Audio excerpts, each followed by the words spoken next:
Edmonton Sports Talk. My God, I loved it. My name's Jay Milne. #Blue.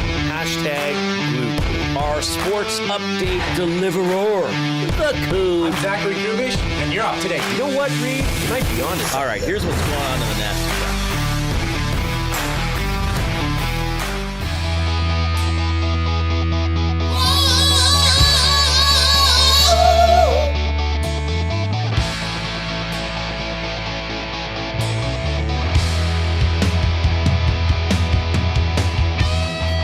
All right, Connor McDavid is a finalist for the Hart Trophy. The Edmonton Elks training camp starting on Sunday. The Edmonton Stingers tipping off their CEBL season tomorrow. A lot to talk about, a lot of fun to be had going into the weekend. I am Reid Wilkins' son, Reid. I am Pearl's son, Jay. I get what we're doing here. Yes, there it was. I guess I should have prepared you better for that. Well, no, I picked up on it rather fast. This is because something's coming up on Sunday. It is Mother's Day on Sunday. You know what? And my mom is a bit of a character on the show, even though she's never appeared on the show. Right. We should change that. Well, we'll see. We'll see. I'm not gonna say that and put my mom in a situation she wouldn't want to be in. I think she's Right. comfortable in the way she is currently included. Comfortable at arm's length. Yes. Yeah. Me explaining her hatreds of athletes. We should make my mom more of a character. Would she want to be a guest or what? She'd love to be on the show. Yeah, Okay. She would. She'd, well, yeah, we could do a show from there. From my parents' house. Think they would like that? They'd love it. Okay. They'd, mom would, there'd be snacks, there'd be treats, there'd be offerings of, do you need a glass of water? Do you need a coffee? Do you need a tea? Right. She is a very giving person. Okay. We could do a show from there. All right. Well, we can look into it.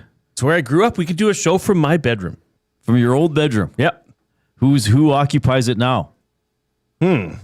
Actually, to be honest, I think my nephew does. Oh, really? What's Yeah. he doing there? He goes to, well, because his family, they all moved to Creston, but he's taking school here. Oh, okay. So he lives with my parents. Oh, good. Yeah. That's handy. So we could do a show from his bedroom. Yeah, so much for that. Theodore, get out of there. Anyway, yes, Mother's Day on Sunday. He is Jason Milne. I am Reid Wilkins. This is the Reid Wilkins Show with Jay Milne. It is 3 to 6 p.m. today, 3 to 6 p.m. every weekday on Edmonton Sports Talk, presented by Play Alberta. Zachary Kubish is at the technical desk. You're going to hear from him throughout the course of the program. A little bit of news here. I am not in possession of it yet, but I have ordered it, and it is ready for pickup. What do you think it is? What do you think? I won't even give you a hint. I have ordered something, and it is ready for pickup, and I'll probably go get it tomorrow. Well, it's either a book or a board game. Okay, what do you think it is? Board game. And which one do you think it is? Oh, wait, I got to guess? Why should I know which one it is? Which one do you think it is? Oh, man. Somebody in the nasty chat's going to remember. What is it, Coop? How come I'm drawing a blank here? Do you remember the exact theme or the characters or how this was part of the show a couple weeks ago? I do, Do but we still have the certain picture? Coop? conversation. Yeah, I'll get the photo up. You got the Winnie the Pooh. Winnie the Pooh Serious Detective. I technically own it. I've ordered it and paid for it. I just haven't picked it up. Oh my gosh. Yeah. Gosh. I'll have to finish it this weekend. Okay, well, hang on a sec now. So is this is this something you're gonna take over to your parents and play, or is this TBD. I haven't thought about it. Can you play it by yourself? You could solo this for sure. Yeah. Really? Yeah. Just when you get it in your possession, just tweet out a picture I'll of have to it. put something up there. Yeah. Yeah. Oh my gosh. Probably will make people unfollow me on Twitter. Because you know what it's like on Twitter. If I post something that doesn't have the word Oilers in it, that really makes people mad. That really makes people mad. There's Winnie the Pooh, and there's Piglet interacting with Eeyore in the background. We'll use interacting as a general term. Yeah. I'm still worried for Eeyore in that picture. Oh yeah, he's not in a good place, and I don't know if Piglet's showing any sympathy or if he's going after him. We are fired up for this show, fired up for Mother's Day, fired up for the weekend, fired up for Winnie the Pooh, Serious Detective. Like, we've done more for that game than the company that made it. I think. Now, hang on a sec. It's called Winnie the Pooh, Serious Detective. Awanak, that's very important to remember, right? Serious Detective. I love that. We are fired up for Gemco Fireplaces, proudly serving Edmonton and area for 45 years, the authorized dealer for Napoleon Fireplaces. Whether it's gas or wood burning, look no further than Canadian-made Napoleon Fireplaces. All the Napoleon products you need are available at Gemco, 9281 50th Street. Glad to have them as part of the show. Mark Kllum is going to join us today at 4 o'clock. Should I just tell people now? I think we can tell people now. Yeah, why not? And at 4 o'clock. So this is really exciting. We've kind of been teasing that we got something going on with the Elks. Once we get into the regular season, and this is not the only Elks content or guest we're going to have, but this is a privilege for us to have access to the head coach weekly. Every Tuesday during the season at 5 o'clock. 5 to 5:30. 5 to 5:30 on Tuesdays, the Mark Kllum Show here inside the Reid Wilkins Show with Jay Milne. Boom. Couple times along this way, it might be moved. I think after Labor Day, it'll be moved to a Wednesday, but we'll let people know when that happens. Yeah, we'll see what bye weeks look like. No, Mark is going to be on today going into training camp, but we're going to have weekly, a 2-on-1 opportunity to have Mark on. So usually after games, going into the next game. Yeah. So this is awesome. Really exciting. The Mark Kllum Show, Tuesdays from 5 to 5:30 here on EST once we get into the regular season, but he will be on today. So that's really cool. Mark Kllum at 4, Marc Majeau at 4:40, local legend. Worked with a lot of the guys at 1260 for several years. What's the 50-50 he has going again? Yes. And we'll ask him more about this too, but we should give it a quick plug now. It's the Cara Center, Cara Family Resource Center. They're having a spring 50-50. Got a little involved with it today. Yeah, when's the deadline again? 2 days, 18 hours, 52 minutes. I got to get in there and sprinkle on that as well. Why not? So, and Marc Majeau is going to be involved in Stingers broadcast. He's going to be involved in CEBL broadcasts on CBC and CBC Gem, or he'll lay out his responsibilities. He does the M.C.T.V podcast that is part of the Friends of EST Wonderful. Network. I love that. I listen to it every week. I'm not going to lie to you. You're not even into that genre, exactly. and you listen to it. Exactly. That says a lot. It's two guys who like that stuff, talking about that stuff. Yes. You know, I know they love that show, Daredevil Born Again. I don't watch it. I probably won't watch it, but I love hearing them talk about it. Yeah. Yeah. So Mark's going to be on. And our Past the Pantry Athlete of the Week will be featured today. He is a local lacrosse player who's competing at a NCAA school in North Carolina. What is an interesting twist about this is that we have already been on a talk show together. But he was the host and I was the guest. So we'll just leave that. We already have a bit of a pre-existing relationship, but he's going to come in studio. I've never met him in person, and his name's Reid. This is pretty incredible. So those are the guests we have, and a bunch of other awesome things to talk about. We love to hear from you. Here's how you can reach us. First of all, you can email jay@edmontonsportstalk.com, reid@edmontonsportstalk.com. The suggested limerick topic is detectives or mysteries. Something like that. Yeah. The limericks were a little slow this week. I have noticed a bit of a different vibe in the city with sports fans. The orders are done. I think there's quite frankly, mourning period, and I'm not comparing it to actual passing away, but there's a bit of an adjustment period, I think, for fans. There's a bit of anger, sadness, whatever that comes out of your team losing. So I've sensed the tone of our participation and the amount of the participation of the audience has been a little different. I think just even with the thumbs up, and again, if you're on YouTube, give us the thumbs up. We try to get to at least 100 thumbs every show, and we have a little song to inspire you. Click, click, click. Must you click? Please, please click. Must you click? You must click. Thumb, thumb, thumb. And once you have clicked the thumbs up on YouTube, click the share button and send the show link off to other people and get them involved as well. And if you are watching on YouTube, subscribe to the show. What we get 4 new subscribers during the show yesterday, Coop? 5 or 6 is what I think just on this show, we're averaging about 5 new subscribers per show. Wow. So we're going to keep climbing towards 15,000. So that's pretty good. iHeartRadio, TuneIn Radio, you may be listening there, which is awesome. Again, make us a preset or a favorite and tell other people how they can consume Edmonton Sports Talk, which we really appreciate. And the good old-fashioned method of texting is available to you, 780-218-9999. The afternoon inbox presented by River Cree Resort and Casino. Check out the River Cree mobile app, free to download, get exclusive offers and promotions, get show tickets, make reservations for hotel rooms and restaurants. It is safe, secure, and it is easy to use, rivercreeresort.com. So a bunch of ways to reach us. We do love to hear from you. All right, we better get to your afternoon headlines, and they are presented by 100.3 The Bear, Edmonton's best rock. Stream them on iHeart today. This is Chet Palmer with your sports report. Captain Connie is up for the Hart against Nasty Nate and Coochie Coochie Coo. Hey, my brother-in-law is an MVP at the craps table. Most victimized Patsy. A lot of folks are belly aching about flopping in pro hoops. Hey, Jason Milne, is that a soft foul in your pocket, or are you just happy to see me? The Stingers tip off against the Sea Bears tomorrow. Sea Bears? Yeah, I can hear them too. I'm Chet Palmer. I like that. Well done, Chet. Sea Bears. Didn't we talk about this? Well, we've talked a lot about CEBL teams. Sea Bears, like Winnipeg.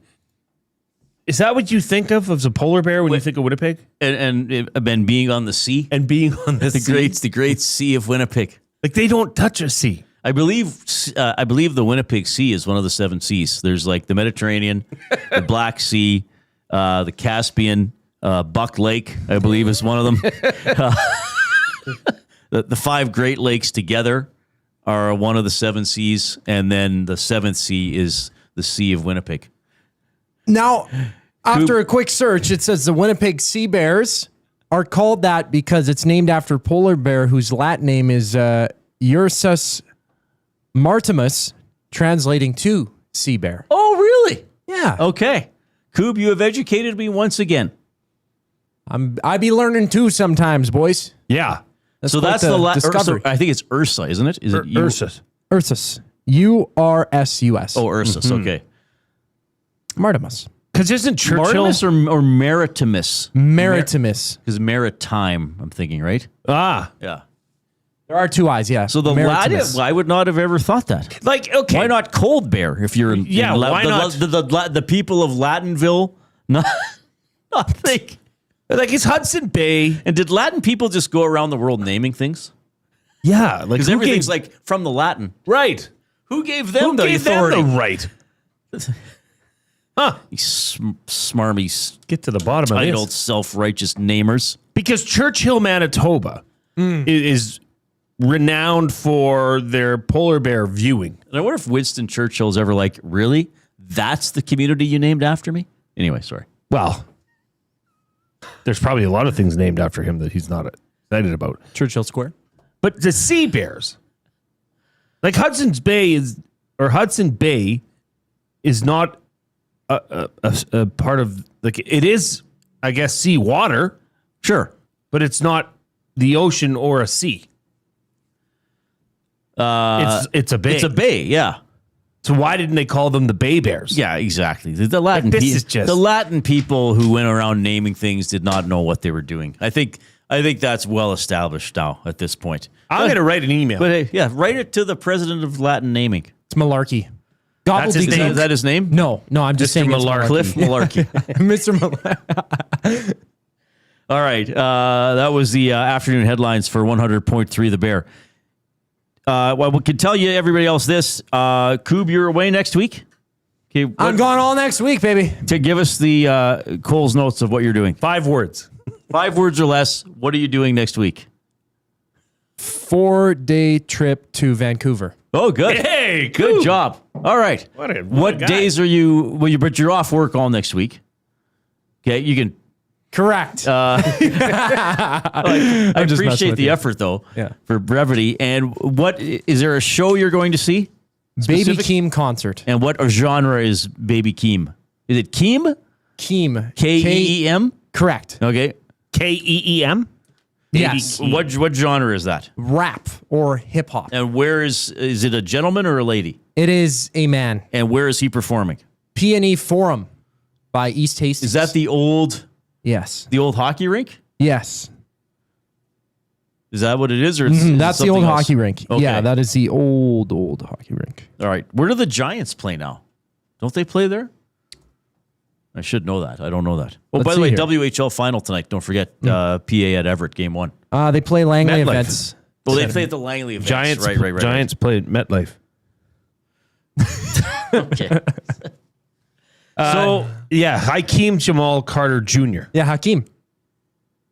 Raised in Las Vegas, he gained recognition in the late 2010s with his contributions to Black Panther, the they album play by Langley his events. cousin Kendrick Lamar. Yep. Oh, Grammy winner. so he's Okay. cousins to Kendrick Lamar. Yep. Okay. Baby Keem, Vancouver. Album called Casino. So here's what we're going to do. Our off-topic topic for William Huff. Since 1952, William Huff has provided industry-leading advertising solutions for thousands of valued clients. Their unparalleled customer service combined with decades of industry expertise and a desire to make every job the very best can be is what they call the William Huff Advantage. Visit their website at williamhuff.com or give them a shout, 780-454-4536. Vancouver travel tips for the Coop. That is our off-topic topic. We're not going to give any. That's it. That's it. Vancouver travel tips for the Coop. 780-218-9999. Text the River Cree Resort and Casino inbox or post in the nasty chat on YouTube. Well, Reid, I did some research on this. Uh-oh. It's often said to prioritize packing layers, even in the summer. Really? The weather there can change on a dime. Yeah, in 5 minutes. Yes. Yeah. A compass card is preferred. It's a reloadable card for discounted fares and easy transfers across all public transit. Okay. So I would get the compass card. It seems quite apparent that you don't need to rent a car. No. The public transit is quite reliable there. There is a Sky train. Yeah, the Reid? train in the sky. Yeah. Right, yeah. Yeah. Yeah. So you can use your compass card on the Sky train with the rain jacket. Does the compass card have an actual compass on it? Coob, that's one question that we will no longer address. You got 2 more. Okay. Wreck Beach is suggested as a spot to go. Yeah, Eric also, yeah. You ever been to Wreck Beach? I don't think so. I've been to Vancouver a couple times. I don't think I've been to Wreck. Is that the nude beach? Yes. It's Oh, by you've UBC. been there. You've been nude on it. Yes, I went with Chewbacca. That was his nickname on our team. All right. Oh. Chewy, because he was a hairy man. He didn't even look nude when he was. He looked quite hairy. I haven't been to Vancouver in a long time. So I heard you're heading down to the nude beach. Better watch out. I heard things can get quite hairy. Doesn't really make sense. I just wanted to hear the sound It effect. totally makes sense. I don't know. What is your I don't know, Coob? Don't go to dangerous areas, I guess. Yeah, that's It could be anywhere. exactly. That's one I'm trying to avoid. But the P&A Forum is in a certain location in the city that's not very welcoming, apparently. But just don't they'll stay have out too Uber. late. There'll be lots of people around when Yeah. he's going there. I'm a big walker. I think I'll be Coop can take waltzing. care of himself. Me, myself, and I will be walking around all day long. So that is our off-topic topic for William Huff. Vancouver travel tips for Zachary Kubish. Take it wherever you like. 780-218-9999, River Cree Resort and Casino inbox. And you can post in the nasty chat on YouTube. Remember to give us a thumbs up if you're on YouTube. Maybe it's Friday afternoon. Maybe you're thinking about the weekend. Maybe you've had a long week. Don't let that deter you. get in there and give us a thumbs up. Benny Thompson is a valued colleague here at Edmonton Sports Talk.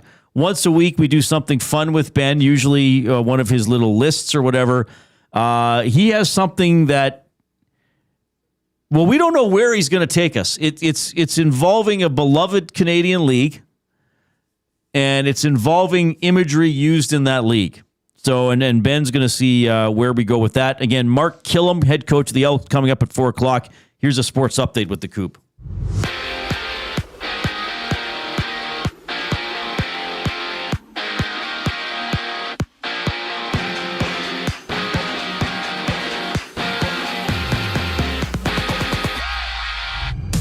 Connor McDavid, Nikita Kucherov, and Nathan MacKinnon have been named as Hart Trophy finalists. The award is presented annually to the player most valuable to his team. Overseas, Evan Bouchard, Darnell Nurse of the Oilers are off to Switzerland, joining Team Canada for the upcoming World Hockey Championship. That gets going May 15th. To the NHL, the Habs Sabres start things off. 5 o'clock puck drop. Montreal trailing in the series. Game 2 for them tonight. Later on, 7:30, Vegas takes on Anaheim in Game 3. Series deadlocked after 2. For the Elks, they've added 7 players ahead of training camp, including 24-year-old long snapper Oren Schellenberg, who spent the past 5 seasons as a U of A Golden Bear. NFL news, Breece Hall and the Jets have agreed to a 3-year contract extension worth a total of nearly $46 million.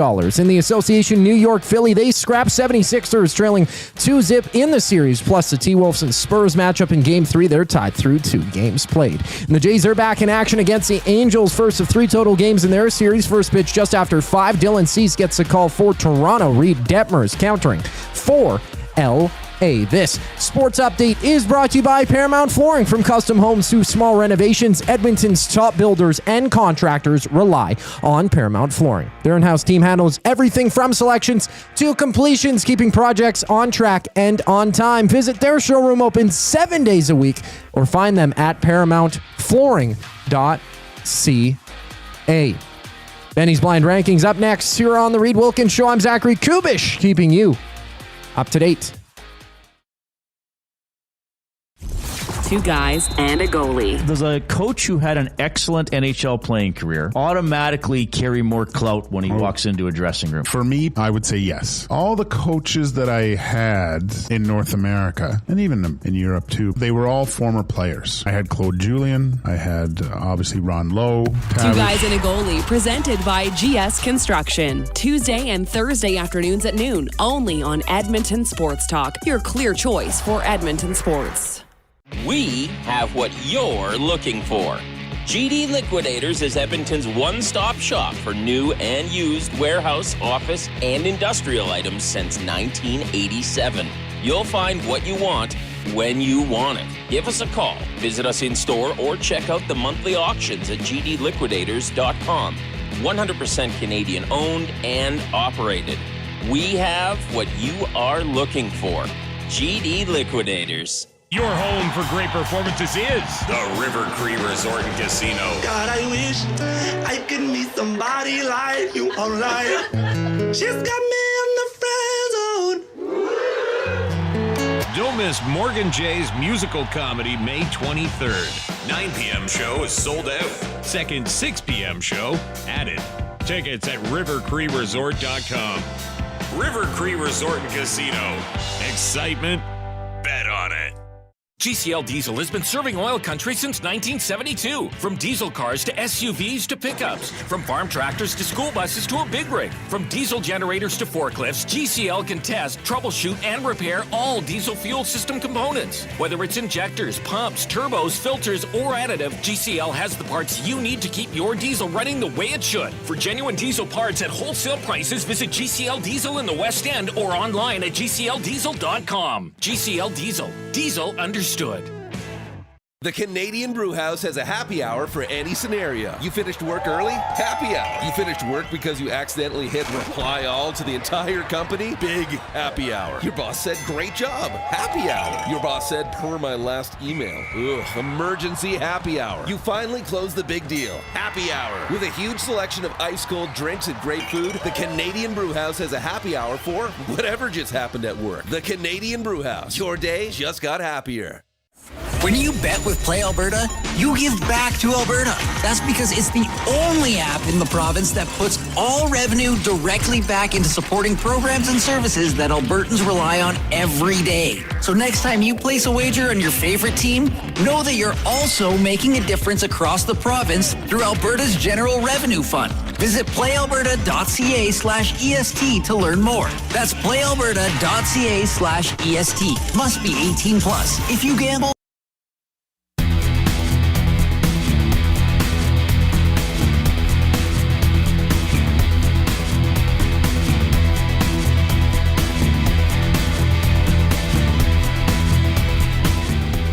Happy Friday, everybody. Portions of this hour presented by Little Buckaroo Design. Since 2015, Little Buckaroo Design in New Sarepta has been saying, heck yeah! Heck yeah! We can do that. From heat press and embroidery to rhinestones, sublimation, DTF, signs, and custom decals. Decals? Michelle and her team can make it happen. Stop by the showroom at 5063 Center Ave in New Sarepta, or you can call them 780-984-2872, or you can check out their website at lilbuckaroodesign.ca, littlebuckaroodesign.ca, great partner of Edmonton Sports Talk. So, Benny, you're going to have to be ready to jump in like Koob was, because are you not in for Koob next week? I'm in for Koob all week next week. Okay, so good. Well, it should be fun. We'll miss the Koob. Yes. But it'll be fun to have you filling in as well while Koob's off gallivanting around the streets of Vancouver. The off-topic topic for William Huff. Have you seen all the recommendations coming in? What do we have, for example? Law going in. Bronco Nick, go to Canada Place. Bunch of fun things, or cool things there. What did I see here? There's an aerial tramway. Jericho Beach is nice. Somebody said about, take the sea taxi to North Van. Yeah. And enjoy the shipyards. Yeah. Oh, neat. I went to Vancouver 3 summers ago. Oh, yeah. Three summers ago.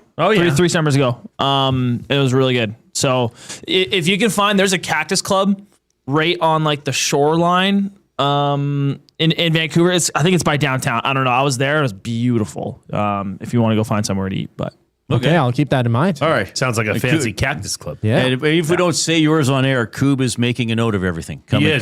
Look at his notepad. So you are helping him. I thought we would be getting more sarcastic responses. Those are going to come later. Is actually quite nice. Well, somebody said don't eat yellow snow. That goes for any city. Snow should be gone in Vancouver, should it not? Should be. All right, so Ben Thompson is here, which means it's time for our afternoon debate presented by Edmonton Garrison Memorial Golf Club, where golf intertwines with the historic valor of the Canadian Armed Forces.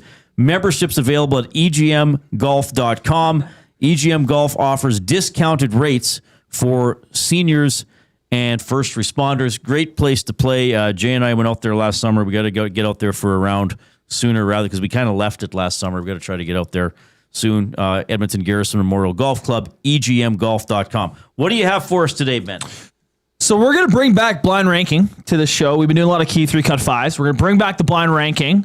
You guys are going to be blind ranking all-time CFL logos. Team logos. Yes. Okay, all time. Alternate ones are in there as well. We're talking all time. All time. So any franchise, defunct or current, any era. Yeah. Oh my goodness. Reid, okay. Are you gonna be able to separate the hatred towards some teams out of this? Or is that part of it? No, I'm fine with that. We're just ranking the logos. I am as well. Yeah, and this could be. I'm curious to see what Ben dug up. I am too. Where he went with this. Can we get the music though, Coop? Oh yeah, I've got the thing. Yes, very much so. Benny's blind rankings. Benny's blind rankings. That's it. That's the whole song. Is that Big Baby? Shortest song ever written. Or who? Yeah, who's that's Little Big Baby. What's Baby Keem? Baby Keem? Was that Baby Keem? No. Can we say it? Not even close. No. Are you going to get to see Baby Keem? I'm going to see the baby.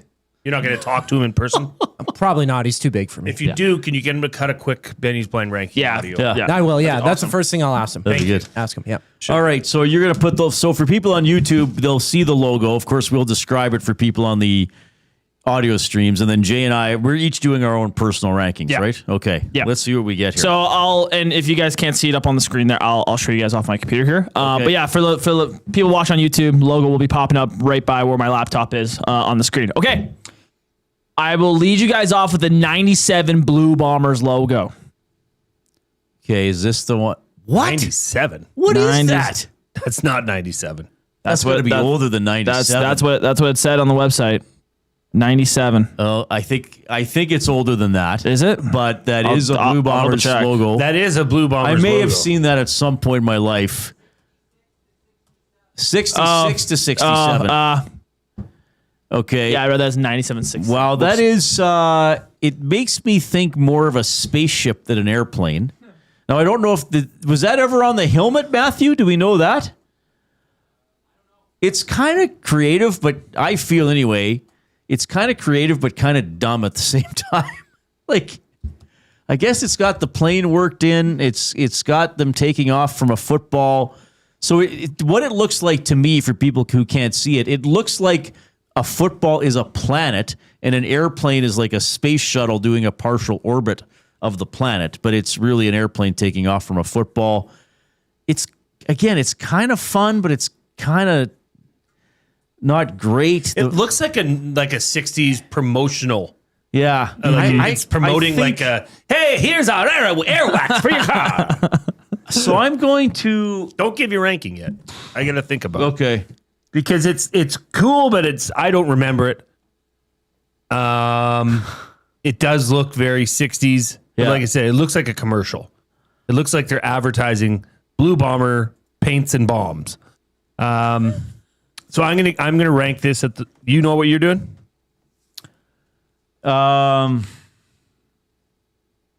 Yes, I do. I'm putting this last. I don't like it. Interesting. It's not. It's very disjointed, and the fact that I've never really even seen it. I've never that doesn't come up as a recognizable logo. Lasted 2 years. Well, I'm actually pulling a Jason Milne, and I'm putting this third. Okay. Because I don't think it's terrible, and I just think Benny probably found something that's going to be quite abhorrent that I will want to put something behind this, and then I think he maybe found two things that are quite abhorrent or weird or confusing or ugly or outdated. So I'm actually going to put this third. This has potential. I kind of like the idea of it, so I don't totally hate it. So I'm going to put it third. Okay. Next, we're going back to the Ottawa Rough Riders logo from the 50s, the 50 to 60. Oh, that is terrible. that is terrible. What is that? Ottawa Football Club. So That's the original football club. So it's what we have is three vertical football shapes. They are orange, white, and black, left to right. And left to right, they have OFC on each one, and then there's a pennant sticking out of each football. Do you think those are footballs or are those shields? I think those are footballs. I don't think they're footballs. Well, they're shaped like a football. They're aren't also they? shaped like a shield, like going into battle. Isn't a shield rounder than that? I don't know. I don't know. Like a turtle shell? Yeah, maybe. I don't see footballs, certainly, when I see that. Oh, I know interesting. they're shaped like footballs. See, that's interesting. The first thing I thought was football shape. Well, maybe it's the pennant sticking out of it that makes me think like something. there's somebody behind it with a stake. Yeah, I mean, that is very old school. I'm going to put that last. I'm putting that 5. I that's just plain and silly to me. Yeah, it's awful. I'm gonna put it 6th. He's creating his own. He's creating his own. Well, I have to put it 4th because it's just Jeff in the nasty chat. The owner's kid drew that. You might be right, Jeff. Okay. Next. So you're putting it 4th? I'm putting 4 it and 5. Reed's got 3 and 4 We got taken. 3 and 5. 3 5, sorry. Taken. Lonnie and Stoney. Ottawa equals awful in all caps. it's not even like it's symmetrical. It doesn't. Yeah, it's quite Like sloppy. somebody literally hand drew that, which is okay, but maybe have your first beer of the day. Yeah, and get the shakes out of the way. Yeah, I'm not a fan of that one. That is bad. I don't know and again, we don't know if some of these, or maybe but if they were on the helmets or on a shoulder. Or I on couldn't a really program. find a whole lot of it. Okay. Next is a Saskatchewan Roughriders logo. I believe it was in '84. Was the last time they had that logo. I want to say something about this logo, and I quite frankly, I know I troll the Rough Riders and I bug their fans sometimes. I think that their look, they've had some good jerseys over the years. Like I haven't liked it when they've gone with the black ones and stuff, but some of their green ones with the double shoulder bars, like the vertical shoulder bars, have nice. I don't think they do it very often, but I still like when they wear the silver pants. They have a good crisp uniform. I never understood this logo though. Like, why is the S not finished at the top? It looks upside down. That's what I don't understand. Like, I get the wheat going around it, but this is the logo they had when I was a kid, right? And then they changed it to the S with kind of the lines coming out. This is like Ron Lancaster. Yeah. So era. this one is not terrible, but it just the top of that S. Are these the bugs me. 5 worst logos? He might be trolling. He's just going to give us these are awful putrid logos. logo. There hasn't been one good. Like, we're just ranking them higher up because they suck ass so much. I think I have to. Well, okay, I'll wait. Well, no, I'm going 7th. I mean, bonus points for having wheat. That's your good for greatest you. export. Good job. The S, somebody totally botched that. Like, why? Yeah, why is it not? Why is the top?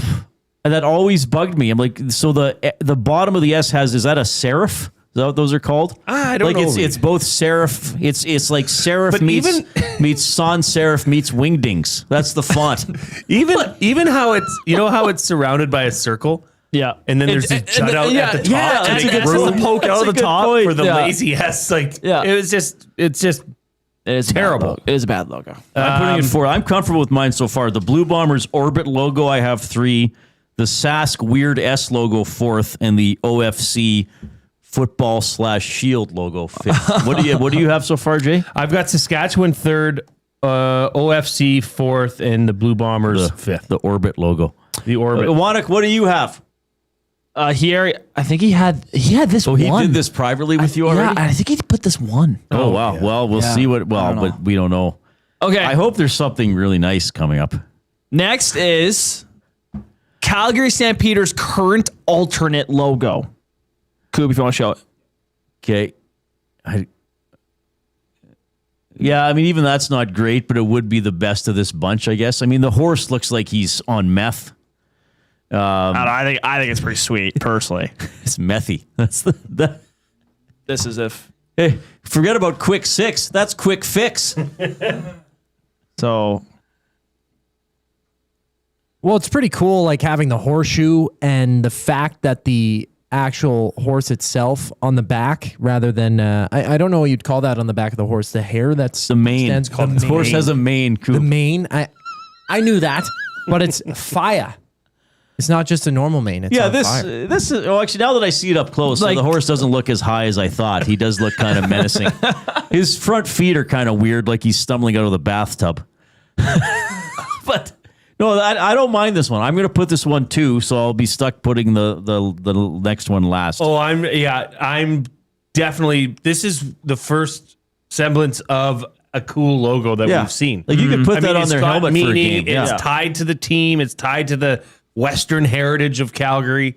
I do like the snorting mad horse.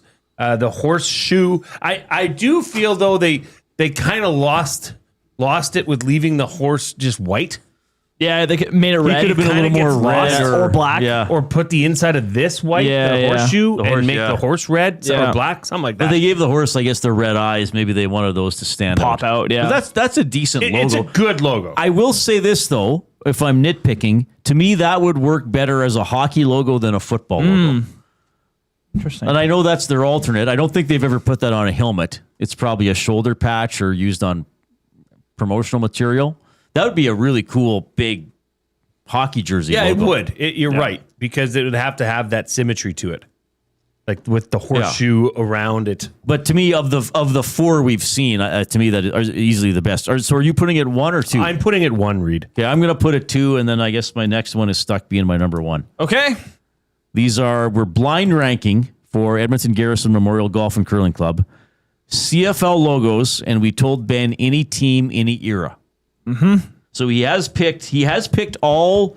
Well, the Rough Riders are not current. The Ottawa Rough Riders are not current, but it is a current city. So you have picked all current Canadian cities, and 3 of them are current teams. Yes. Okay. I actually like that Stamps one. Yeah, the more I liked lie. it, the more I looked at it. But I'll still leave room for number 1 because he looks a bit like he could be on meth. All right. With the cream and the corgis.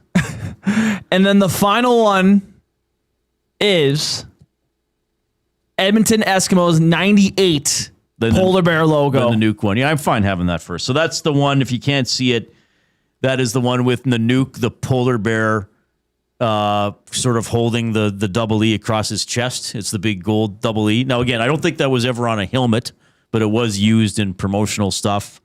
I think it's sick. So it incorporates the classic double E look with the polar bear imagery. Another polar bear.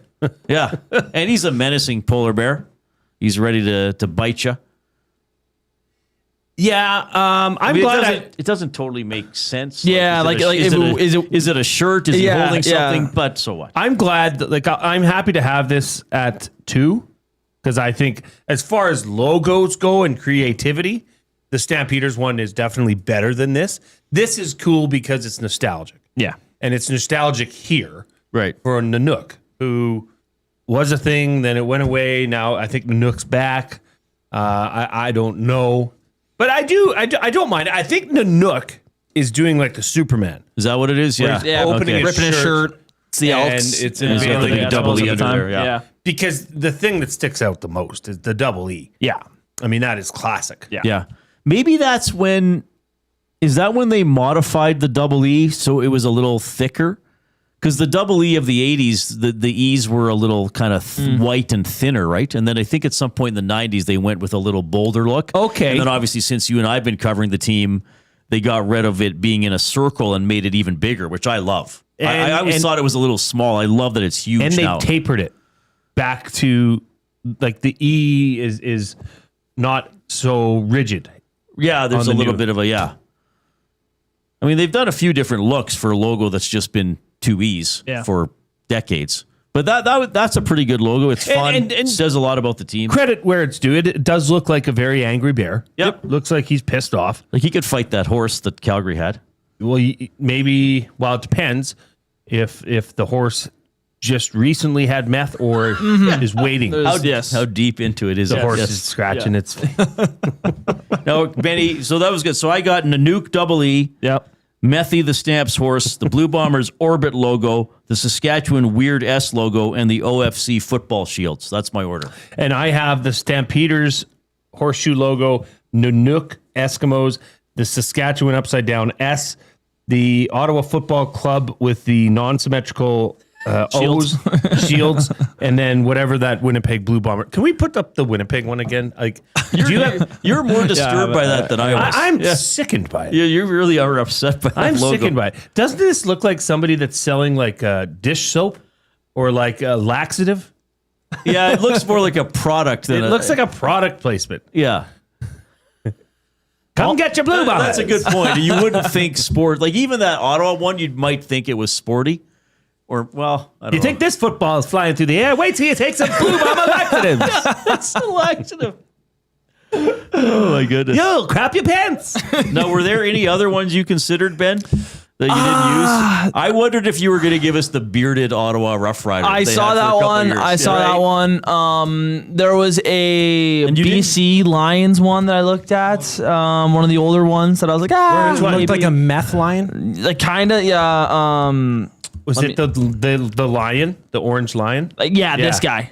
I don't mind that one. that. So the one Benny's talking about, and these are the female lions, right, in their logo because they don't have the mane. Yeah. And she is standing quite fiercely with 1 foot on the football, sort of protecting it. I like that one. That one's kind of fun. Yeah, it's badass. Like and I think that's where you see probably teams that are going or just back to the basics, back to the simplicity of their logo. Argos, giant A, great.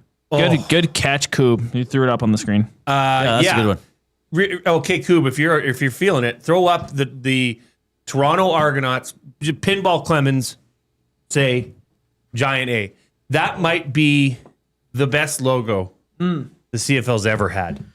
The A on the blue helmet, like that is crisp. See, and the one thing Jay and I disagree on, I actually probably disagree on this with most people.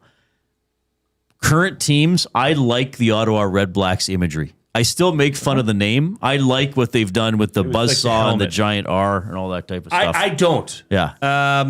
I don't like that helmet right there. Oh, Lonnie says they're mountain lions. Okay, I always thought it was a female 94? line. My apologies. Okay. 91 through 94. Yeah. Like that's Rocket Ishmael. No Pinball shield Clemens, behind it. Yeah. Mike O'Shea, Toronto Argonauts. That is the best. I don't like the buzzsaw. See, I like that. I even like when they had hashtag #RBlacks on their uniforms. I like that. Right. I like red and black together as colors. I've got issue with their entire kit. Yeah, Coop's got the 94 one, top right the there 94 for the listener. Argos top right. Just a giant A. I love it. Bold white A on a blue background. Yeah. Because on the Red Blacks legs, pants, they have it's like a pattern, like a the lumberjack pattern. Yeah. They tweak it because they don't have the hashtag down the leg anymore. But that was fun, Benny. Yeah, Did you learn anything about CFL logos doing this? A little bit, yeah. I forgot. I think you told me before that Ottawa wasn't the like how their history has gone to where they are now. So I got to learn that they were the Rough Riders. And then who were they between the Rough Riders and the Red Blacks? I didn't know that. There was a team called the Renegades. Oh, I didn't know that. Sorry. Yes. Weren't they a beaver? Or what was the Renegades? The logo? Renegades. It was just spelt out. I thought when I was like, there was an actual. I considered using it. When I saw that, I was like, I don't mind that one. That's like an NHL. I actually don't mind. Yeah, created a logo there. Yeah, that's what it is. Yeah, I'll get that up on the YouTube here. Yeah. Benny Thompson joining us in the Canadian Brewhouse studio. Oh yeah, this guy. Who the heck is that? That's the Ottawa Rough Rider. Right. So mysterious, weird looking guy. I got to tell you, everybody, I had them last night. Oh boy, the wing flavor of the month: the roasted jalapeno poblano wings. Oh wow, spicy, bold, bursting with roasted pepper flavor. I can agree with that. They were excellent. Just a touch of heat, Jay. Like you felt it a bit. And then, but it wasn't that lingering, painful heat. It was like, a little bit of spice. I got some flavor. Yes. But then by the time you have the next one, or if you go have a gyoza, which I did as well, that your mouth isn't still hot. You go back, have another one. Really, really good. Canadian Brewhouse. Pat Ketty's a big friend of EST. I picked him up at the Brewhouse location on 109th and 104th, right downtown there. But this wing flavor of the month, check it out. Like you still got 3 weeks to do it, but I'd say do it soon because then you'll want to have more before the end of May. Okay? Wow. So really, really, really good. All right. Benny, thanks for stopping by. Thanks for having me. We will have Jay's Play of the Day next. Mark Kllum, head coach of your Edmonton Elks at 4 o'clock.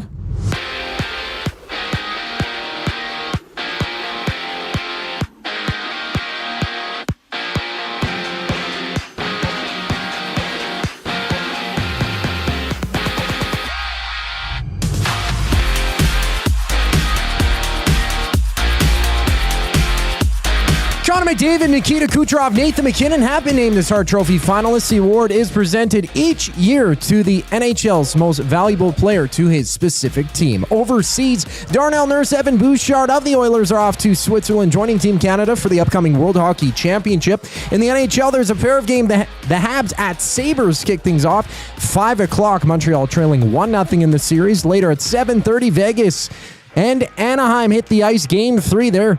Deadlocked after 2. For the Elks, they've added 7 players ahead of training camp, including 24-year-old long snapper Oren Schellenberg, who spent the past 5 seasons as a U of A Golden Bear. NFL news. Breece Hall and the Jets have agreed to a 3-year contract extension worth nearly $46 million total. In the association, it's New York and Philly scrapping 76ers trailing 2-0 in their best of 7, plus the T-Wolves and Spurs matchup in Game 3. They're tied through 2 games played. The Jays are back in action, looking to snap a 4-game skid as they open a series against the Angels. First pitch just after 5. Dylan Cease on the bump for Toronto. It's Reid Detmers countering for LA. This sports update is brought to you by Say the Reid Sport Medicine, Connor McDavid's got a team of specialists, and you've got a bag of frozen peas. Get the same locker room approach that's trusted by the best in the game. Call them at 780-460-9977 or visit their website at SayTheRead.sportmed.ca to book an appointment. Today, Jay's Play of the Day up next for Play Alberta here on Edmonton Sports Talk. I'm Zachary Kubish, and you're up to date. The Oil Stream. What is the number one reason, if you had to make an argument, to keep Stan Bowman as GM? I think it would be continuity, and because you know what you've got. You still, listen, I know how bad the season ended and what a disappointment losing in the first round to Anaheim was. They're continuing a disastrous year. I'm not saying this with confidence. No. The Oil Stream, presented by Boston Pizza. Monday, Wednesday, and Friday afternoons at noon. Only on Edmonton Sports Talk. Your clear choice for Edmonton sports. The Blue Jays are back, and Canada is excited to cheer them on in their 50th season. Whether you're swinging for the fences at the ballpark or stepping up to the plate with those spring projects at home, Sentinel Storage can help you make room for all of it. From tools and bikes to boxes and seasonal gear, Sentinel Storage gives you the extra space you need all season long. Try 4 weeks free today. Visit sentinelstorage.ca for details. Sentinel Storage, official storage partner of the Toronto Blue Jays. Let's go Blue Jays! At Firehouse Subs, our subs are freshly toasted, stacked high, and crafted to satisfy. Each sub is piled high with premium meats, melty cheese, and toasted to perfection. Firehouse Subs brings bold flavor to every bite, all served on a freshly toasted roll. But we're not just feeding Edmonton, we're fueling it. Dig into the brisket hat trick, piled with slow-smoked brisket and melty cheese. Or go to the Firehouse Subs fan favorite, the Hook and Ladder. Made to order with smoked turkey, honey ham, and Monterey Jack cheese on a perfectly toasted roll. With 15 Firehouse Sub locations across Edmonton and the greater area, it's easy to grab a hot and hearty sub close to home. Firehouse Subs. Hot, hearty, made to satisfy. Your home for great performances is the River Cree Resort and Casino. God, I wish I could meet somebody like you online. She's got me in the friend zone. Don't miss Morgan Jay's musical comedy May 23rd. 9 p.m. show is sold out. Second 6 p.m. show added. Tickets at rivercreeresort.com. River Cree Resort and Casino. Excitement? Bet on it. Goodwill is one shopper, finding something I never knew I needed. A jacket, a deal, one donor, letting go of something so someone else can move forward. One program participant, learning, trying, building skills, building confidence, building a future. One purchase, one donation, one job, one choice. Goodwill is the power of one. The power of one. The power of one. The power of one. Goodwill Industries of Alberta. It all starts with one. Somewhere, someone is sitting on a patio that is literally part of the parking lot. They're hot, uncomfortable, and bored. Do not be that person. The Canadian Brewhouse has a rooftop, real turf, misters, fire tables, patio games, big screens, and zero reason to be bored. This summer, your standards are higher than a parking lot, and you know it. The Canadian Brewhouse, Canada's best patios. Looking for flooring? Paramount Flooring has it all. Sales, service, and expert installation. With options for every style and budget, open 7 days a week. We've got you covered. Quick delivery and in-stock deals. Plus, EST listeners get 10% off. Visit ParamountFlooring.ca today.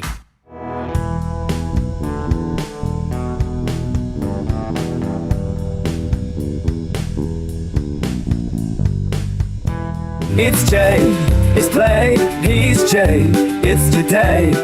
It's Jay's Play of the Day. It's Jay's Play of the Day. Jay's Play of the Day. And it is presented by Play Alberta. When you bet with Play Alberta, you give back to Alberta. That's because it's the only app in the province that puts all revenue directly back into supporting programs and services that Albertans rely on every day. So next time you place a wager on your favorite team, know that you're also making a difference across the province through Alberta's General Revenue Fund. Visit playalberta.ca/EST to learn more. That's playalberta.ca/EST. And remember, you got to be over 18 to play. If you gamble, use your game sense. All right, this is short and sweet, this one. Buffalo Sabres, and Anaheim Ducks, both to win on the money line tonight. That has been boosted to plus 260 over at Play Alberta. There's a plethora of other options as well. My play of the day from yesterday, which was Elks over 7.5 regular season wins. That is boosted to plus 150. Yeah, just do it.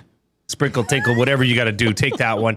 Today's Jays play of the day, Buffalo Sabres, Anaheim Ducks, both to win on the money line, boosted to plus 260. Head over to playalberta.ca, click on sports, click on EST specials, and if you haven't yet, download the Play Alberta app. You will not regret it. And Reid, always remember to use your game sense. It's Jay, it's play, he's Jay, it's today. It's Jay's play of the day. It's Jay's play of the day. Jay's play of the day. Hope you're having a great Friday afternoon. If you have us on YouTube this afternoon and have not yet given us a like, hit that thumbs up button. We're almost halfway to our show goal of 100 in the first hour, so that's pretty good. But don't be a pleasure delayer. Click the thumbs up ASAP and build that. Help us build that algorithm on YouTube. In about 5 minutes, we have a very special guest joining us. He's getting ready for training camp on Sunday, and he's going to be a weekly fixture on the show here once we get into the regular season. Elks head coach Mark Kllum when we get back. The Lock Shop. Unfortunately, I didn't give the Flyers much of a chance coming into this one, and we've seen this movie before. Carolina waltzing through their division without any problems whatsoever, and then going up recently against a Florida Panther team that swept them, a Lightning team previous years that had swept them. So I don't see any different right now. I think they're better. The addition of Ehlers is just taking their power play to a whole nother level. The Lock Shop, weekday mornings at 11, only on Edmonton Sports Talk, your clear choice for Edmonton sports. You've always known GCL Diesel as the experts in diesel fuel systems. But did you know that GCL is also your source for turbochargers and turbo repair? As a turbo supplier for Garrett, Borg Warner, and Holset, GCL can provide genuine original equipment turbos at wholesale prices. Whether it's diesel, gas, natural gas, or performance, we can provide you with the turbo or custom repair you require. Turbo questions? We've got turbo answers. Visit us in the West End or online at GCLDiesel.com. GCL Diesel, turbochargers, understood. Worksite ready, Western tough. Lamley's Workwear is calling all tradespeople, oil and gas crews, construction workers, farmers, and hard-working Canadians. Built for the job with quality craftsmanship, job site protection, and cowboy-worthy durability. Trusted brands like Airy at Work and Wrangler Rigs, designed for performance and all-day comfort on the toughest sites. No matter the season, Lamley's has the workwear you need. Shop the full range now at lamleys.com/work. LAMMLES. Time for a new career in 2026? Or maybe your kid is still pondering their path. Good news! Weiss Johnson is hiring. Hi, it's Dennis, and not only are we hiring for heating and air conditioning, we're also looking for experienced plumbers and gas fitters. With the growth in residential development, there's no shortage of opportunities at Weiss Johnson. Choose your path with us. Learn from one of the industry leaders, and we will grow together. Receive great benefits and school reimbursement as well. Visit weiss-johnson.com today. You've heard the name, but what does it mean? For over 66 years, William Huff Advertising has supplied signage from screen printing to digital to LED with design, production, and install in-house. It's a one-stop shop for all your signage needs. Edmonton owned and operated, William Huff has been trusted by the biggest companies and teams in the City of Champions and many others across the country to do the job. If you're looking for a way to get the word out about your company or event, they are the answer. Go to www.williamhuff.com. Their results speak for themselves.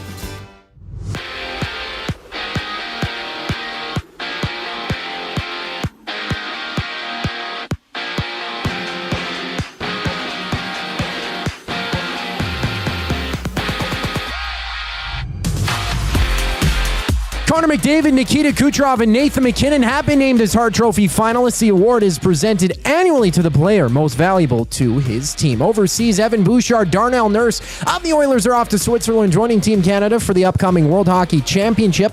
In the NHL, there's a pair of games on tap. Habs and Sabres start things off 5 o'clock. Montreal trailing 1-0. Later on at 7:30, Vegas takes on Anaheim in Game 3. That series deadlocked after 2. And the Elks, They've added 7 players ahead of training camp, including 24-year-old long snapper Oren Schellenberg, who spent the past 5 seasons at the U of A. In the association, New York Philly, they scrapped 76ers down 2-0 in the series, plus the T-Wolves and Spurs matchup in Game 3. They're tied through 2 games played. And the Jays are back in action tonight against the Angels. First pitch just after 5. Dylan Cease gets a call for Toronto. I'm Zachary Kubish. That was your sports update. The second hour of the Reid Wilkins Show starts right now.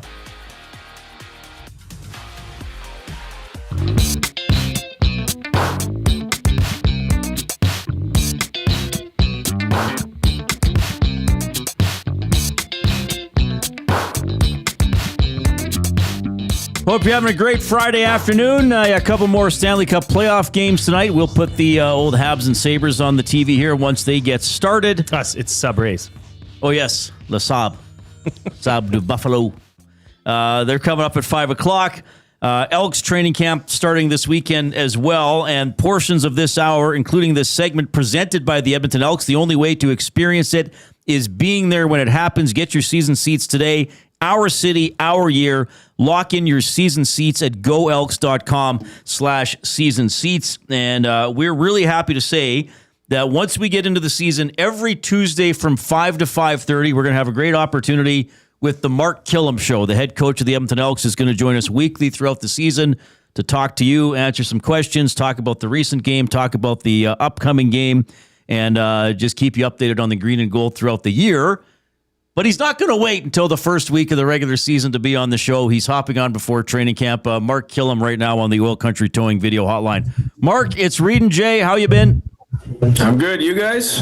Doing very well. We're looking forward to talking to you throughout the season, and of course, all the storylines going into training camp here. Well, let's start with this. A little bit of a different off season for you this year as opposed to last year. Little less stressful.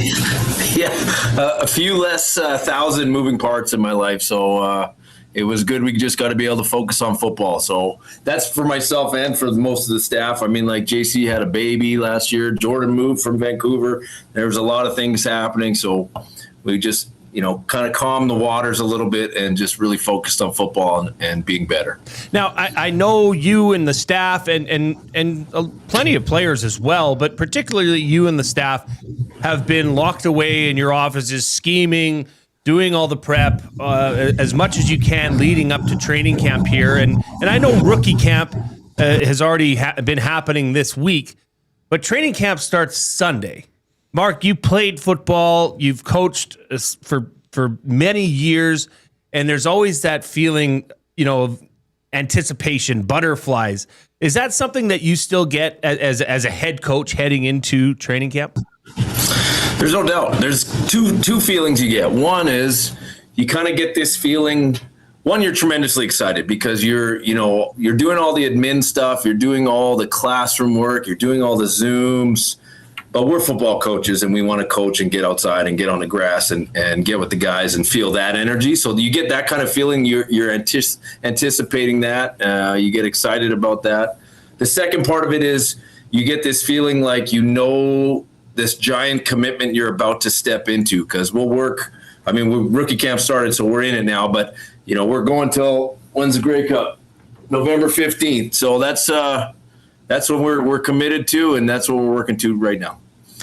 So last year was your first training camp as a head coach in the CFL. Like I said, you've been doing it as a special teams coordinator and an assistant coach in the team down number 2 that we shall not name.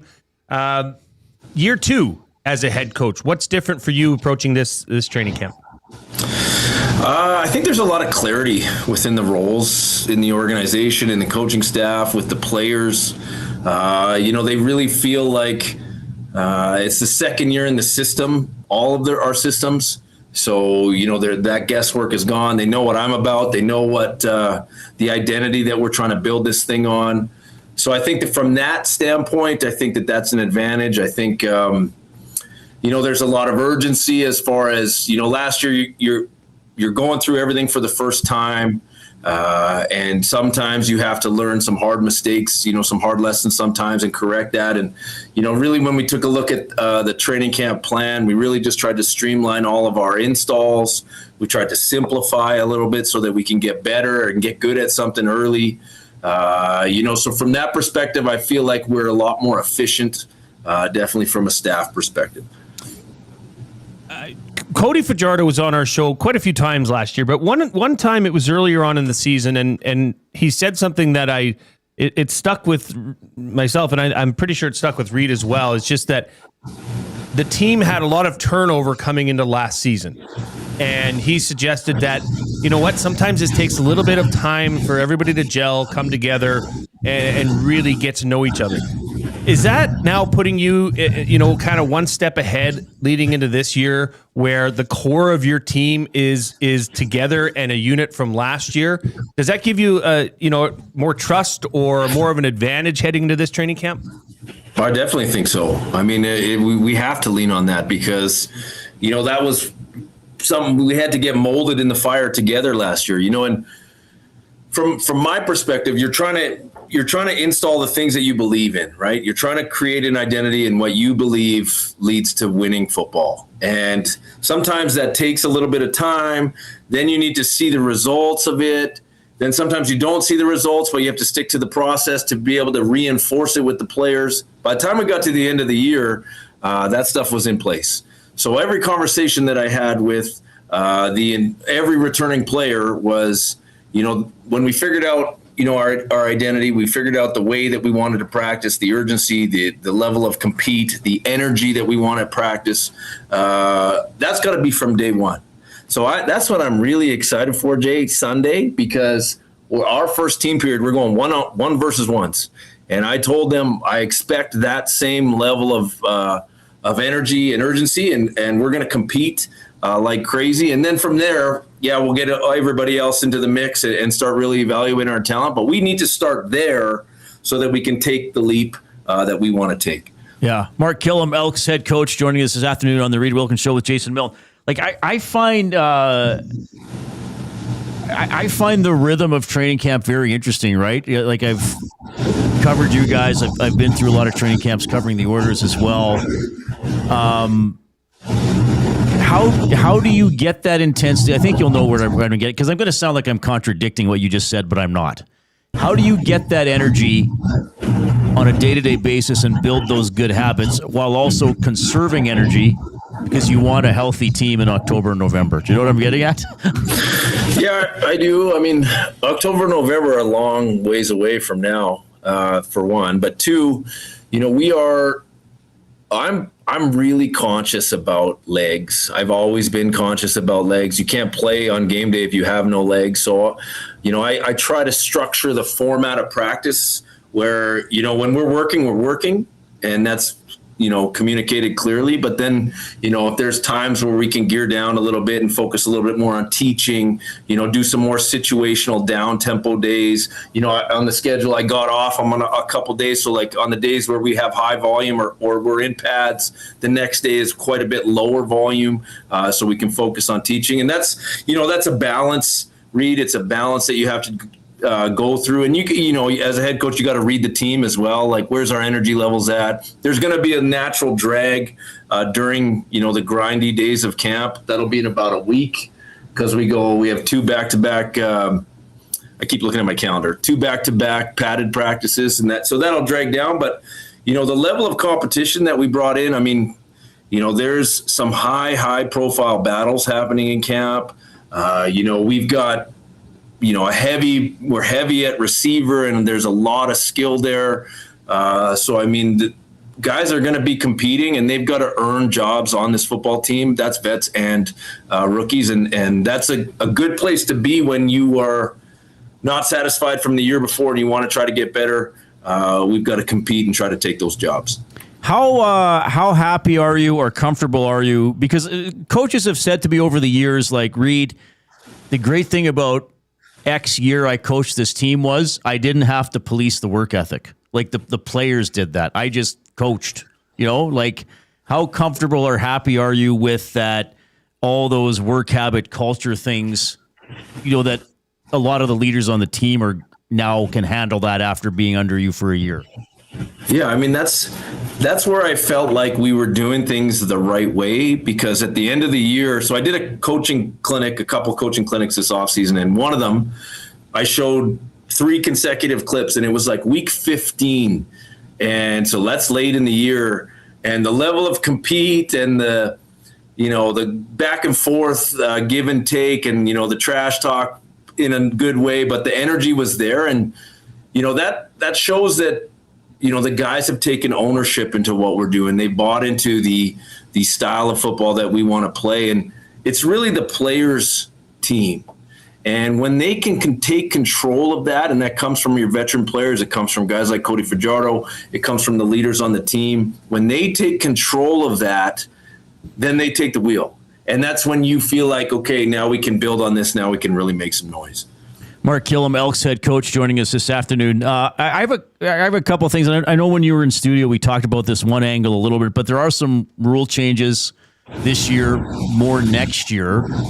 Does the change to that 35-second play clock prior to the 3-minute warnings change a lot, or do you think the game can be managed more or less the same? Because after the 3-minute warning, it's going to be like it was before, right?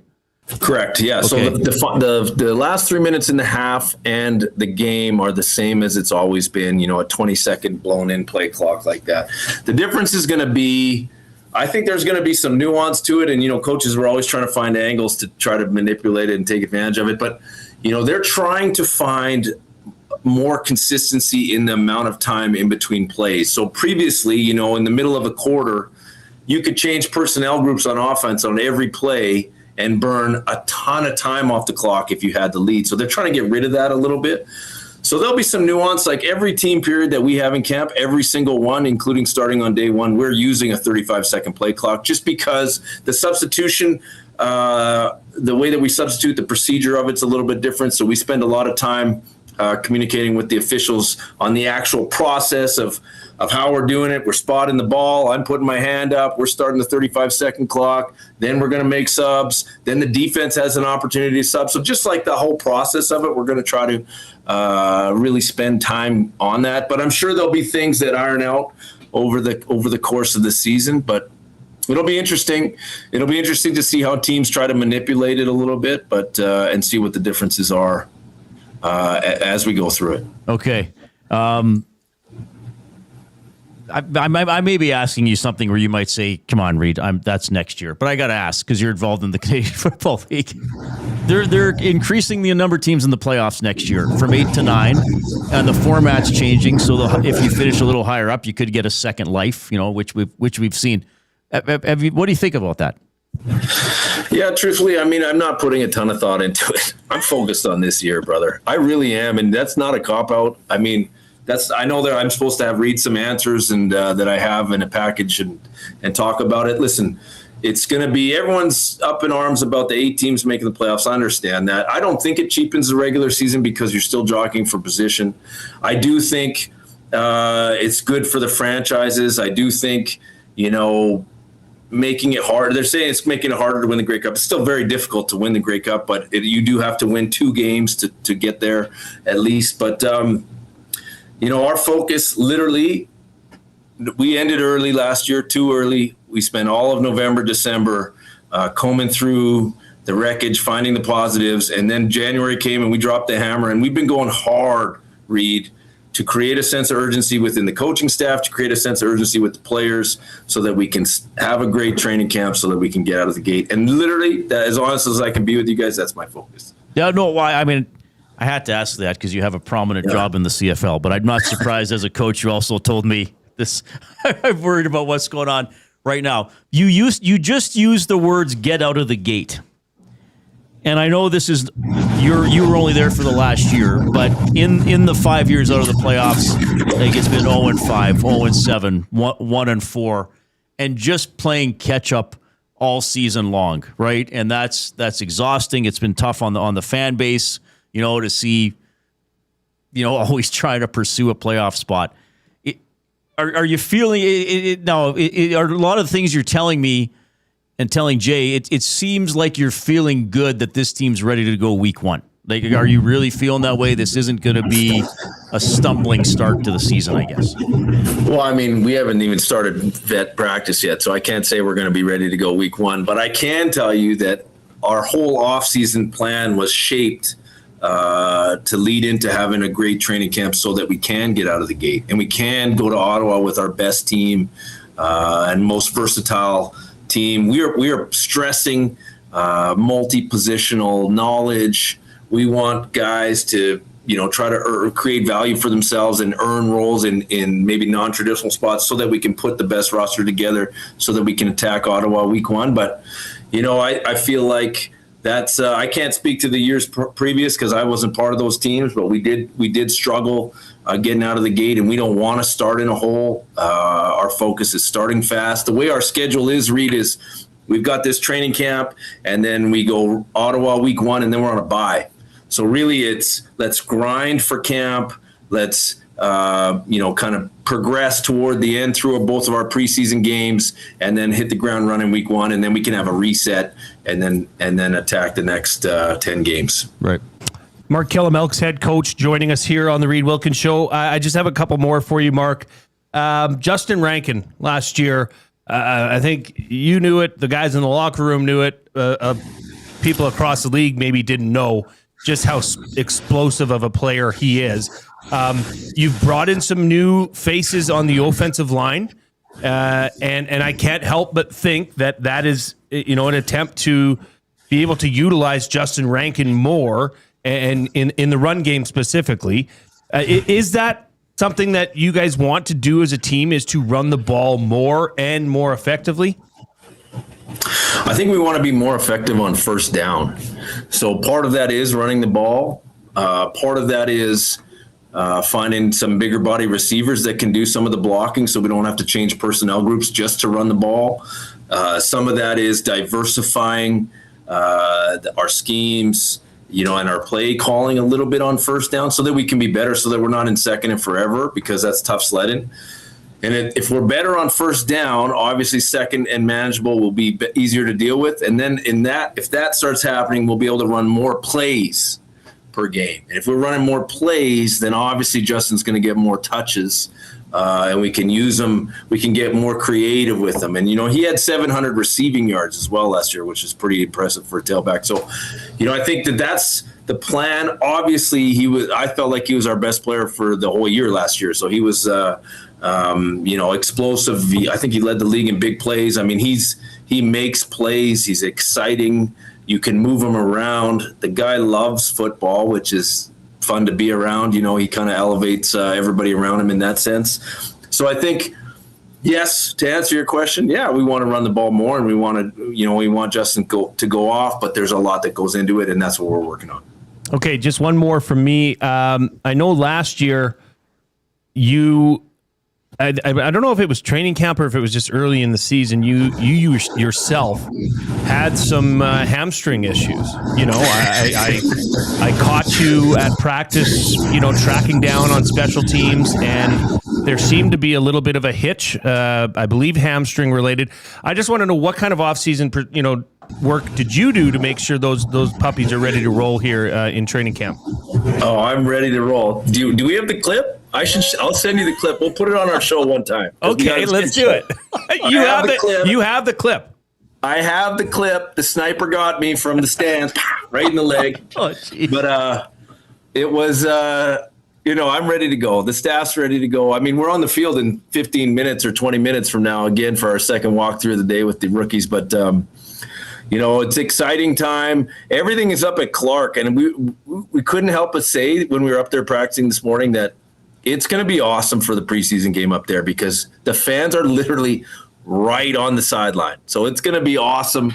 And all the practices are open too, so people should come down and watch, because it's open access up there, which is awesome. Yeah, which is great that, more community access and fan access is incredible. Mark, thanks for doing this, especially between rookie camp sessions. We look forward to having you on Tuesdays during the season, 5 to 5:30 for the Mark Kllum Show. Have a great training camp coming up here starting Sunday. Really appreciate your time. Thanks, guys. Appreciate it. Thank you.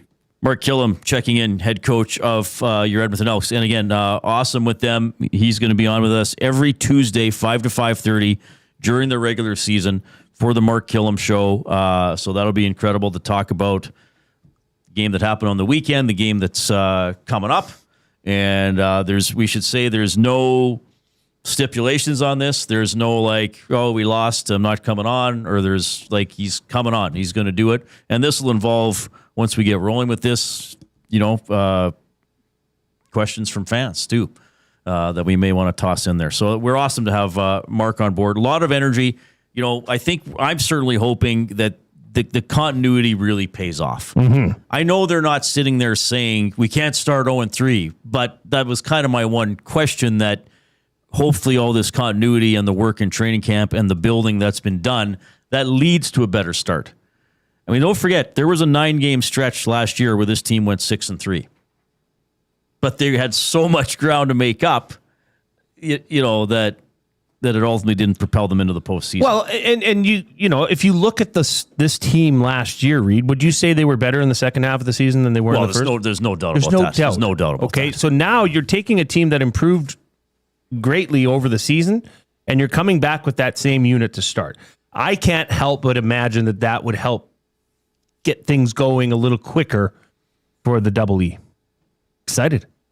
I'm going to be down there. I can't wait to be at training camp, to just see I just love it. I love the sound. And speaking of ranking, like Dustin, what did Dustin say this morning? He had something like 12 carries of 20 yards or longer, and nobody else had more than 5. Oh, it was like far and away, he was the biggest big play runner in the league. Big plays, yeah. He delivers. So, yeah, good to have Mark. Good to have the Edmonton Elks presenting a segment of the show every day. 780-218-9999 is how you can text us. The River Creebies, I said a lot of nines there. 780-218-9999. That's how you text us. River Cree Resort and Casino inbox. Tap 25 has 50% off the entire menu. That's 50% off all menu items at Tap 25, 7 days a week from 2 to 5 p.m. rivercreeresort.com. What do we have coming in? Speaking of the inbox, Reid, McLovin says, does Kllum want to coach the Oilers? Dazzler says, impressed that you guys have the coach for the season every week. Going to be a great segment. Chris says, my gosh, as a longtime season ticket holder, I'm pumped for the start of the season. Great interview. Let's go Elks. Well, and it is going to be a great segment. And I hope people know this. It's going to be an honest segment. Yeah. I mean, we've talked over the years about, I guess, more through my Oilers stuff, how I ask questions. I don't believe in attacking people. I don't believe in trapping people, but I believe in asking a blunt question. If the Elks fumble 5 times in a game, I'm going to ask Mark Kllum about ball security and fumbling and why it happened and how do you correct it. I'm not going to call him an idiot. I'm not going to call his players idiots. But I'm going to say, I think this was a problem, Coach. I wonder how you're going to fix that problem. Well, and as you should. That's the stuff I want to know. Yeah. So it's not going to be jokey around. We're all buddies. Hey, look, we got the coach. Aren't we cool? It's going to be an honest football discussion segment. And I think I want the way at least, and you'll be the same. I want the way that I want to ask the questions that fans want to know. Like, I'm not going to gloss over stuff that happened in games if it needs to be talked about. And nor is, I believe, Mark. And I don't think Mark would want to do that. I don't think he's up for that. Yeah. I think he's a very upfront, honest person. From the times we've had him on our show, Reid, he tells it like it is. And that's why I think whenever he's on, everybody's writing in saying, my gosh, I love this guy. I'd run through a brick wall for this guy. That's just who he is. Now, I will say there will be a little bit of goofing around when we will break down his hamstring. We'll have to go to the tape. Well, you guys share a bond that I can't understand because you both played Golden Bears football. Maybe we'll have our first hit. We can both wear our block A's. Oh my goodness, that would be something. I think he'd be up for it. He probably would be. Colors are correct. Yeah.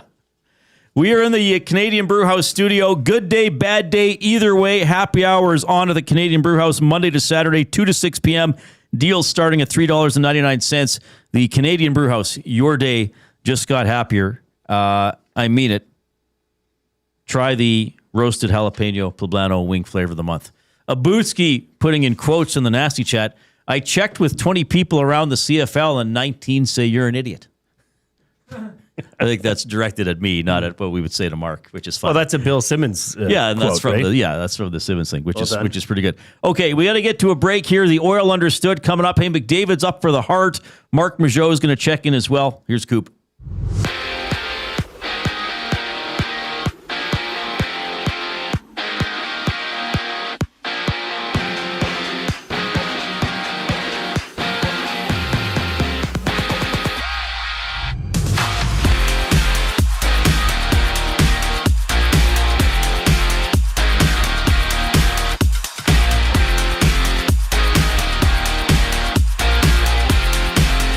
Connor McDavid, Nikita Kucherov, and Nathan MacKinnon have been named as Hart Trophy finalists. The award is presented yearly to the player most valuable to his team. Elsewhere, Evan Bouchard, Darnell Nurse of the Oilers are off to Switzerland, joining Team Canada for the upcoming World Hockey Championship.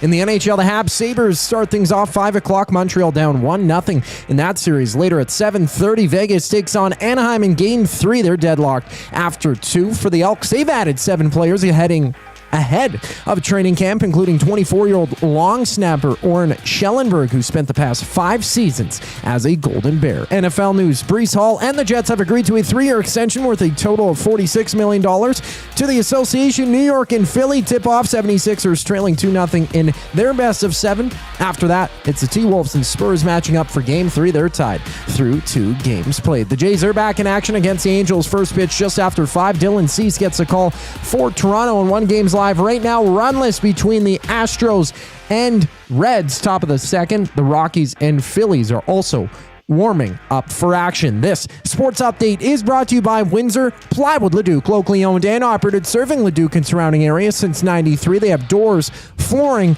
baseboards, and of course, they have plywood. Go see the knowledgeable staff today at Windsor Plywood Leduc. We shift the conversation next with the Oil Understood here on the Reid Wilkins Show. I'm Zachary Kubish, keeping you up to date. The Nielsen Show with Lieutenant Eric. If you look at Chayka's record in 4 years in Phoenix, find one thing that he did good. And the fact that poor Matt's, nobody knows what his job is. Like, I mean, like, is that not true? Like, he's helping out, but nobody said, well, this is what his job description is going to be. The Nielsen Show with Lieutenant Eric. Weekday mornings 6 to 9. Only on Edmonton Sports Talk. Your clear choice for Edmonton sports. When you bet with Play Alberta, you give back to Alberta. That's because it's the only app in the province that puts all revenue directly back into supporting programs and services that Albertans rely on every day. So next time you place a wager on your favorite team, know that you're also making a difference across the province through Alberta's General Revenue Fund. Visit playalberta.ca/EST to learn more. That's playalberta.ca/EST. Must be 18 plus. If you gamble, use your game sense. When you cater with Royal Pizza, you're getting the same great pizzas, pastas, and salads you love, just bigger and built for a crowd. Perfect for teams, offices, or parties, Royal Pizza's catering brings real value around $10 per person. Delicious, high quality, and easy. If you like their pastas, you'll love their catering pastas even more. Visit royalpizza.ca or contact your local store for exact pricing and details. So come on home, Royal Pizza, still making it great. At Firehouse Subs, our subs are freshly toasted, stacked high, and crafted to satisfy. Each sub is piled high with premium meats, melty cheese, and toasted to perfection. Firehouse Subs brings bold flavor to every bite, all served on a freshly toasted roll. But we're not just feeding Edmonton, we're fueling it. Dig into the brisket hat trick, piled with slow-smoked brisket and melty cheese. Or go to the Firehouse Subs fan favorite, the Hook and Ladder. Made to order with smoked turkey, honey ham, and Monterey Jack cheese on a perfectly toasted roll. With 15 Firehouse Sub locations across Edmonton and the greater area, it's easy to grab a hot and hearty sub close to home. Firehouse Subs. Hot, hearty, made to satisfy. When gambling, set a budget before you play. Stay informed and visit GameSenseAB.ca to learn how. Remember, if you gamble, use your game sense. Since 1952, William Huff has been the heartbeat of Edmonton's advertising world. From humble beginnings to a citywide powerhouse, we've been the go-to for signage from print to design and installation. Partnering with Edmonton's top sports franchises and major events, we've helped shape the city's global reputation. Our secret? Unmatched customer service, decades of experience, and a passion for excellence we call the William Huff Advantage. Visit us online at williamhuff.com. All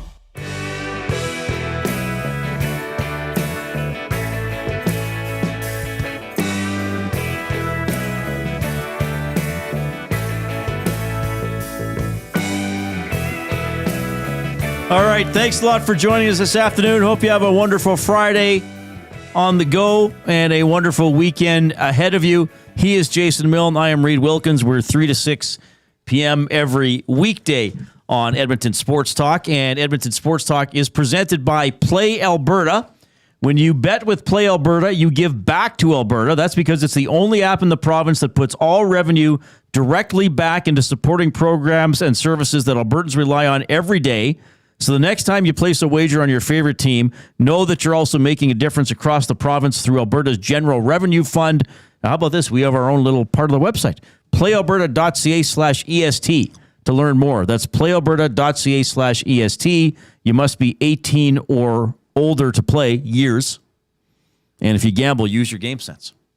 And we remind everybody your play of the day because it's coming up here right away. It's going to close eventually, right? 18 years. Of age or older. Thanks for specifying. Thank you. Yes. Jay's play of the day is Buffalo Sabres and Anaheim Ducks, both to win on the money line. So they just have to win the game. Doesn't matter if it's regulation, overtime. A win is a win. That's been boosted to plus 260. PlayAlberta.ca. Click on sports. Click on EST specials. So you got the Sabres going up 2-0, you think? I do. Oh, that'd be important for them. Reid, I do. I want the Canadians to win. Well, of course you do. I actually find myself really wanting the Canadians to win. Because you picked them. I did, and I guess they're the only Canadian team left. And, I'd love if the Oilers ended the Canadian team drought, but I feel if the Canadians did it, I could live with that. Yeah. And I like the way they play. I like the way Buffalo play plays. with energy. Yeah, Buffalo's quite a story. I mean, they looked out of it earlier in the season. I don't. Yeah, I'm not like.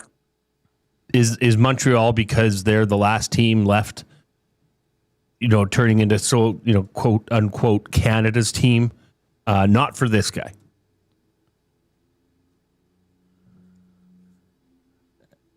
Yeah, I don't know. Maybe a little bit for me. The Sabres, of course, what was their record here? On November 13th, the Buffalo Sabres were 5-8-4. On December 8th, they were 11-14-4. And then they beat the Oilers, and then they just have been incredible ever since. They're hot. Yeah. Reminiscent of a team. Well, are they a little bit like St. Louis. The Oilers in 23-24? I think they're like They didn't St. change Louis their coach in 2018-19. Oh, really? Well, yeah. St. Louis, weren't they the last? In last place at one point in the season? Yes, yeah, they were. I don't think Right. Buffalo was ever last, at least deeper into the season. Right. Yeah, Buffalo was St. Louis was in last place in November. Just turned it on, found some goaltending, and won the whole dang thing. We got the oil understood for GCL Diesel, providers of the best diesel engine components around, from turbochargers to injectors, fuel pumps to sensors. They are the critical engine component experts. Proud to serve Edmonton and Northern Alberta for over 50 years, and now a partner of Edmonton Sports Talk and the Reid Wilkins Show. GCL Diesel.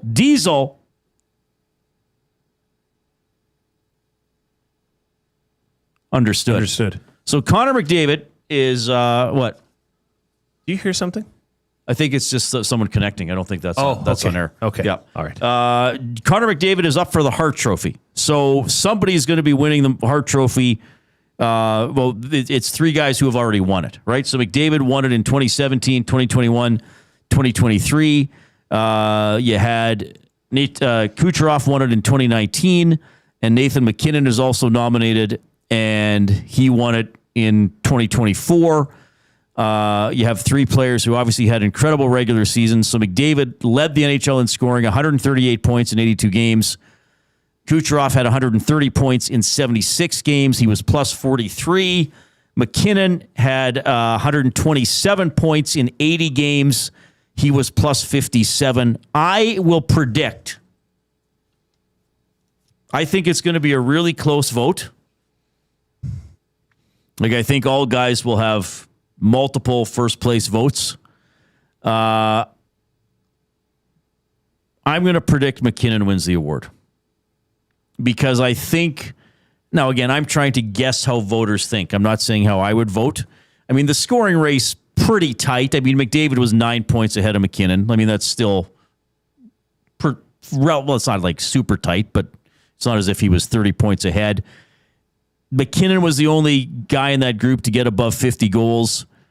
I do think some voters will look at his plus minus and say, like, he's plus 57. And I do think he'll be, quote unquote, rewarded for playing on what was the best team in the league during the regular season. So I think MacKinnon is going to get the Hart Trophy. If I were to predict, if I were to try to gauge what the voters think. What do you think?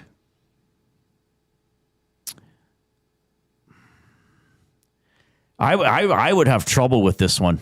To me, this is really simple. Is McDavid? Yes, because if you take MacKinnon and Kucherov off those teams, they still have depth. They still have players that can carry the mail. I understand Connor has Leon Draisaitl, but then there's a drop-off. Like Connor McDavid, the Edmonton Oilers, and it look no further. Now, I know playoffs don't count in this voting, but look no further than the first round. Connor McDavid was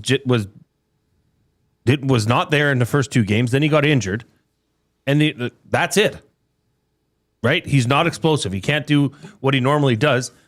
The Oilers go the way Connor McDavid does. Yeah. So when you're saying who is most valuable to his team, I don't see how you could not say Connor McDavid.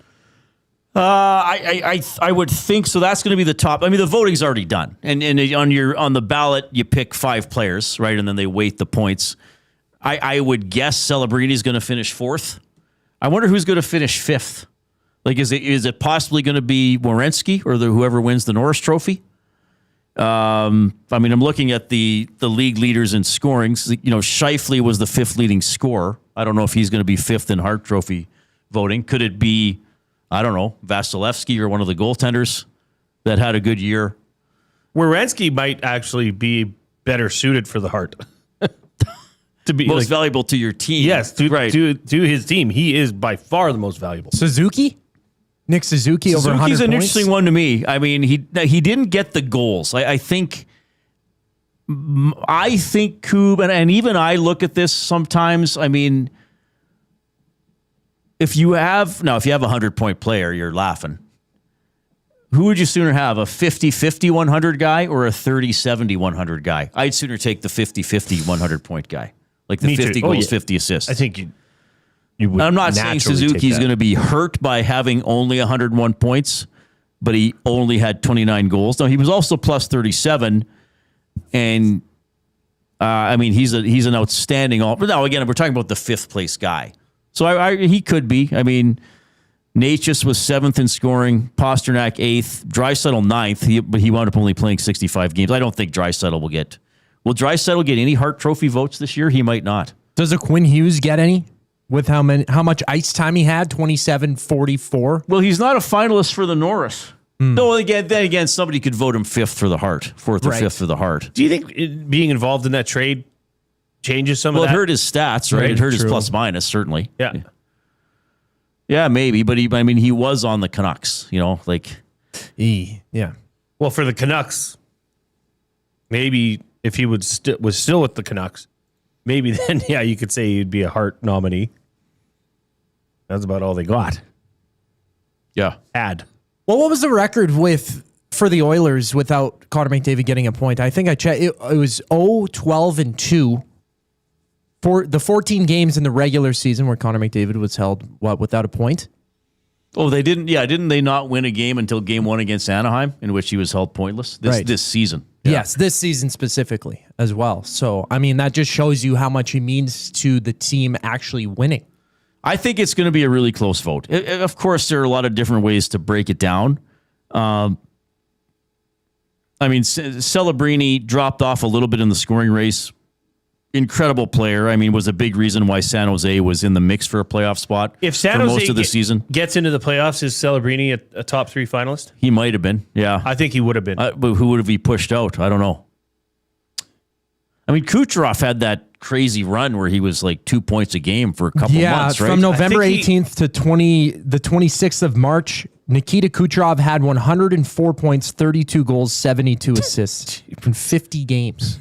I think there was a point where he was scoring more 4 or more point games than 0 point games. Yep. Yeah, exactly. At that point. Ridiculous. Collingwood Rob on the River Cree Resort and Casino inbox. You can hit us up at 780-218-9999. Says, hi, Reid. You know, nobody ever says hi, Jay.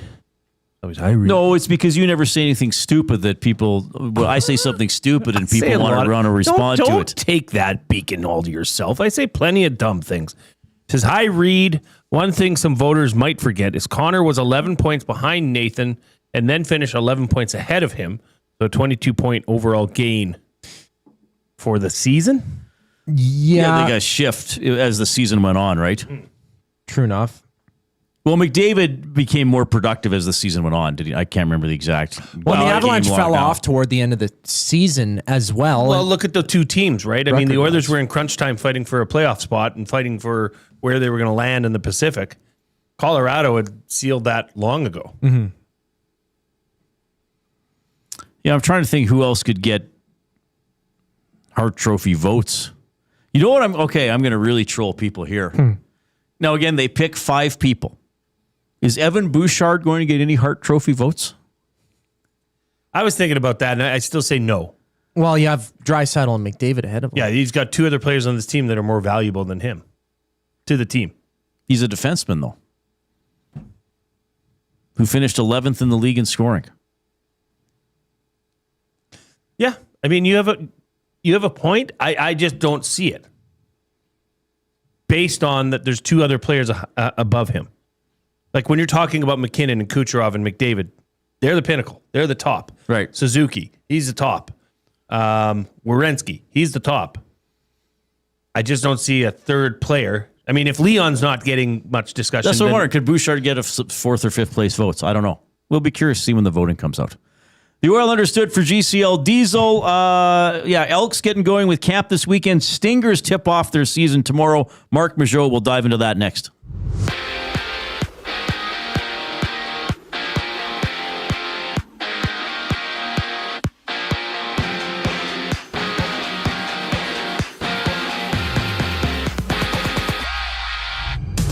Connor McDavid, Nikita Kucherov, and Nathan MacKinnon have been named as Hart Trophy finalists. The award is presented yearly to the player most valuable to his team. Overseas, Evan Bouchard, Darnell Nurse, and the Oilers are off to Switzerland, joining Team Canada for the upcoming World Hockey Championship that gets going May 15th. Into the NHL, the Habs Sabres start the night 5 o'clock puck drop from Buffalo. Montreal down 1-0 in the series, and after that, 7:30, Vegas, Anaheim. They face off for Game 3. That series deadlocked after 2. For the Elks, they've added 7 players ahead of training camp, which kicks off on Sunday, including 24-year-old long snapper Oren Schellenberg, who spent the past 5 seasons as a member of the Golden Bears. NFL news, Breece Hall and the Jets have agreed to a 3-year extension worth nearly $46 million total.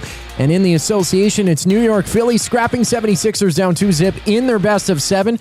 Plus, the T-Wolves and Spurs matchup in Game 3. They're tied through 2 games played. The Jays, they're back in action against the Angels. First pitch just after 5. Dylan Cease gets a call for Toronto with a pair of games underway in the majors. Currently, Astros up 2-0 on the Reds midway through the 3rd inning. And top of the 1st, it's a runless game between the Rockies and Phillies. This sports update is brought to you by the Ranch Golf Club. The Ranch Golf Club delivers premier conditions, top-notch service, and unmatched value every round. It's why they're Alberta's top choice for corporate golf events. Check out theranchgolf.com today.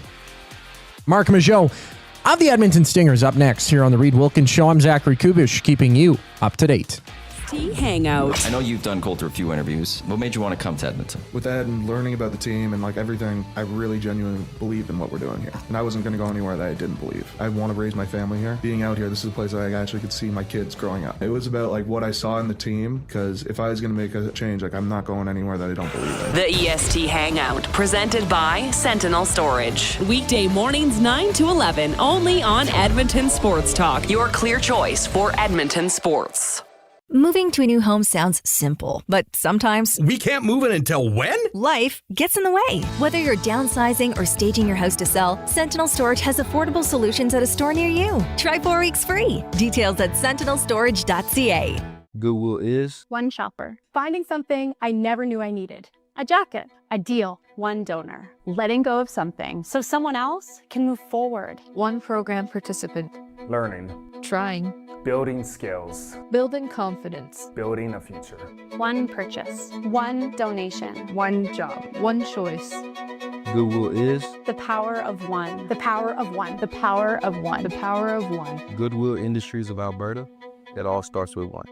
Looking for quality building materials and friendly advice? Visit us at Windsor Plywood Leduc, family owned and locally run since 1993. From interior materials for doors, flooring, baseboards, and all the finishing touches to all you need for your outdoor projects like cedar lumber for decks and fences, plus all the plywood you'd need. Our full-time on-staff carpenter can help with anything odd-sized or custom, and from domestic hardwoods to exotic selections, we've got you covered. And if we don't have it, we'll track it down for you. Windsor Plywood Leduc. We're the experts you need to know. When you bet with Play Alberta, you give back to Alberta. That's because it's the only app in the province that puts all revenue directly back into supporting programs and services that Albertans rely on every day. So next time you place a wager on your favorite team, know that you're also making a difference across the province through Alberta's General Revenue Fund. Visit playalberta.ca/EST to learn more. That's playalberta.ca/EST. Must be 18 plus. If you gamble, use your game sense. Moving to a new home sounds simple, but sometimes we can't move in until when? Life gets in the way. Whether you're downsizing or staging your house to sell, Sentinel Storage has affordable solutions at a store near you. Try 4 weeks free. Details at sentinelstorage.ca.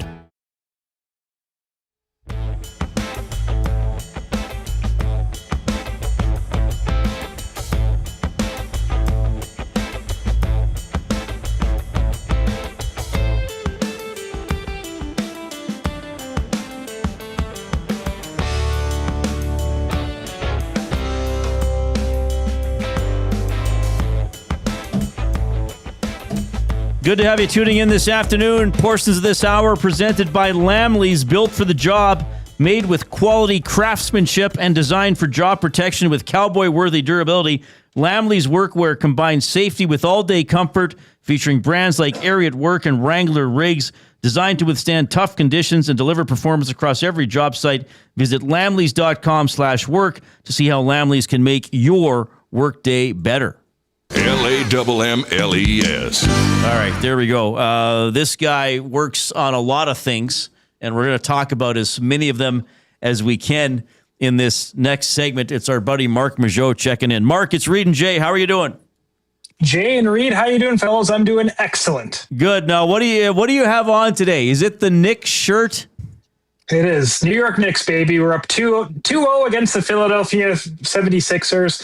Things are going pretty well for the Knicks. And of course, I think I was born wearing this hat, so it like never comes off. You got to get out of here. I mean, the game starts in 13 minutes. It's an NBA start, Jay. You know that. It's probably going to be quarter after by the time they finally tip off. NBA is the worst for advertising start times. Right. Okay. Well, thanks for hopping on today. We have a lot of things we want to touch on with you, but let's dive into the main reason we're having you on. Yeah. So exciting for you. I mean, you've been covering Edmonton Stingers and other teams for a while, but in a Stingers capacity. What are you going to be doing with the Stingers and the Canadian Elite Basketball League this year? So I will be doing a variety of jobs. I'll be on the sideline for certain games. I'll be doing play-by-play for others. I'll be doing color analysts for other games, but happy that tomorrow I get to make my national television debut as the Stingers open up the CEBL season coast to coast on CBC. like actual, like real life CBC, Channel 5, Cable 4, the one we all grew up watching. So I'm really looking forward to that. We've been in kind of production meetings all day today, working with a great crew out of Toronto. So yeah, I can't wait to get going tomorrow. And I'll be around for about 5 or 6 other games throughout the season. And outside of Edmonton, do you get to travel a bit, or how's it going? That's still to be determined. If you take a look at CBC's national schedule, there's a couple of games out in Vancouver and I think one out in Winnipeg. So still up in the air for that one, but pretty excited to get tapped to do game 1, night 1 tomorrow afternoon. Okay, so is CBC showing a game of the week, or is it CBC with CBC Gem for CEBL? How's that working? So every single game will be available on CBC Gem, as well as the CBC Sports YouTube page. Okay. And I think there is 7 national games coast to coast, starting with the one tomorrow. Okay, but everything's on CBC Gem.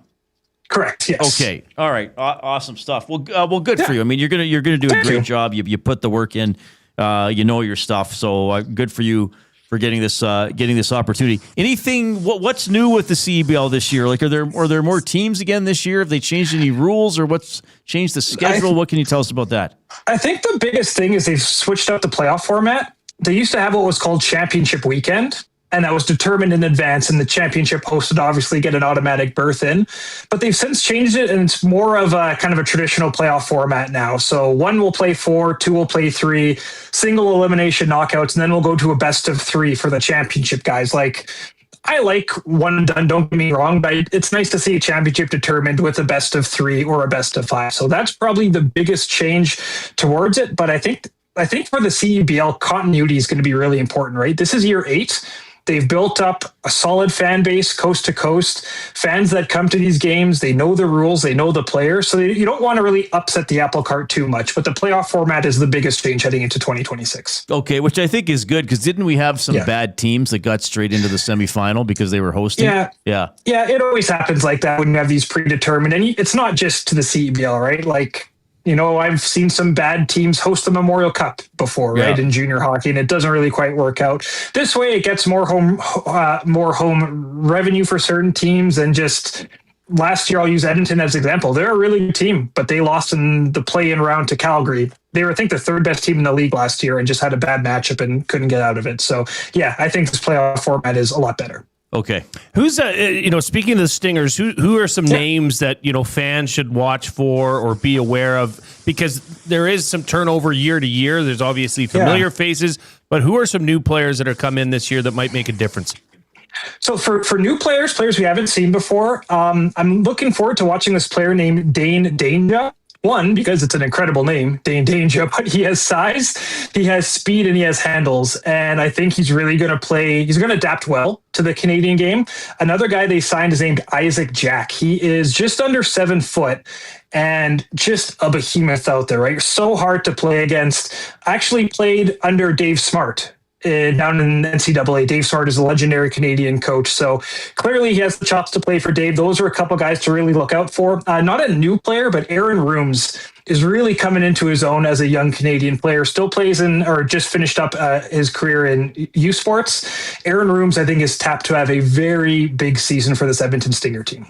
Okay, so 1:30 tomorrow at the Expo Center against the Winnipeg Sea Bears, right? That's the tip-off. So that'll be pretty exciting. Marc Majeau joining us. He's on the Oil Country Towing video hotline. Oil Country Towing, Edmonton's most trusted 24/7 roadside rescue team. Fast, safe, and reliable for over 15 years. Whether it's game day or a snowstorm, we work as hard as your favorite team to get you going. Call 780-986-6088 for all your towing needs. Rip City Step in the Nasty Chat. Is Mark going to meet Mark Kllum? And do you have a pitch ready if so?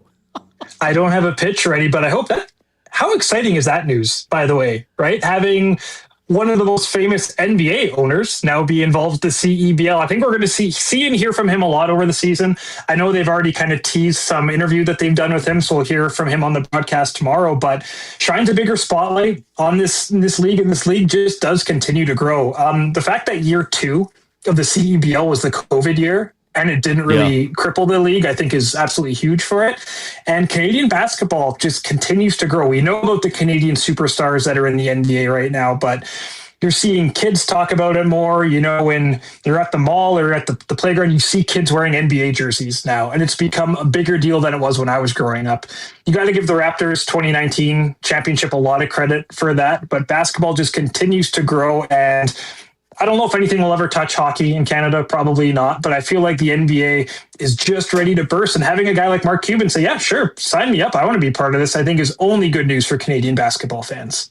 All right, Mark, I want to talk to you about something else. I say because I'm not sure. Well, no, Jay said he loves this podcast as well. You and Corey Graham and you and Corey worked with a lot of the guys here when you were at 1260, and you and I have known each other for quite a while. You have the M.C.T.V podcast. Now, people can get this wherever they get their podcasts. I get it on iHeartRadio, where you can get Edmonton Sports Talk as well. I love listening to you guys because I love the comic book sci-fi stuff that you dive into. Just tell us about you and Corey, like two buddies putting this together every week or two.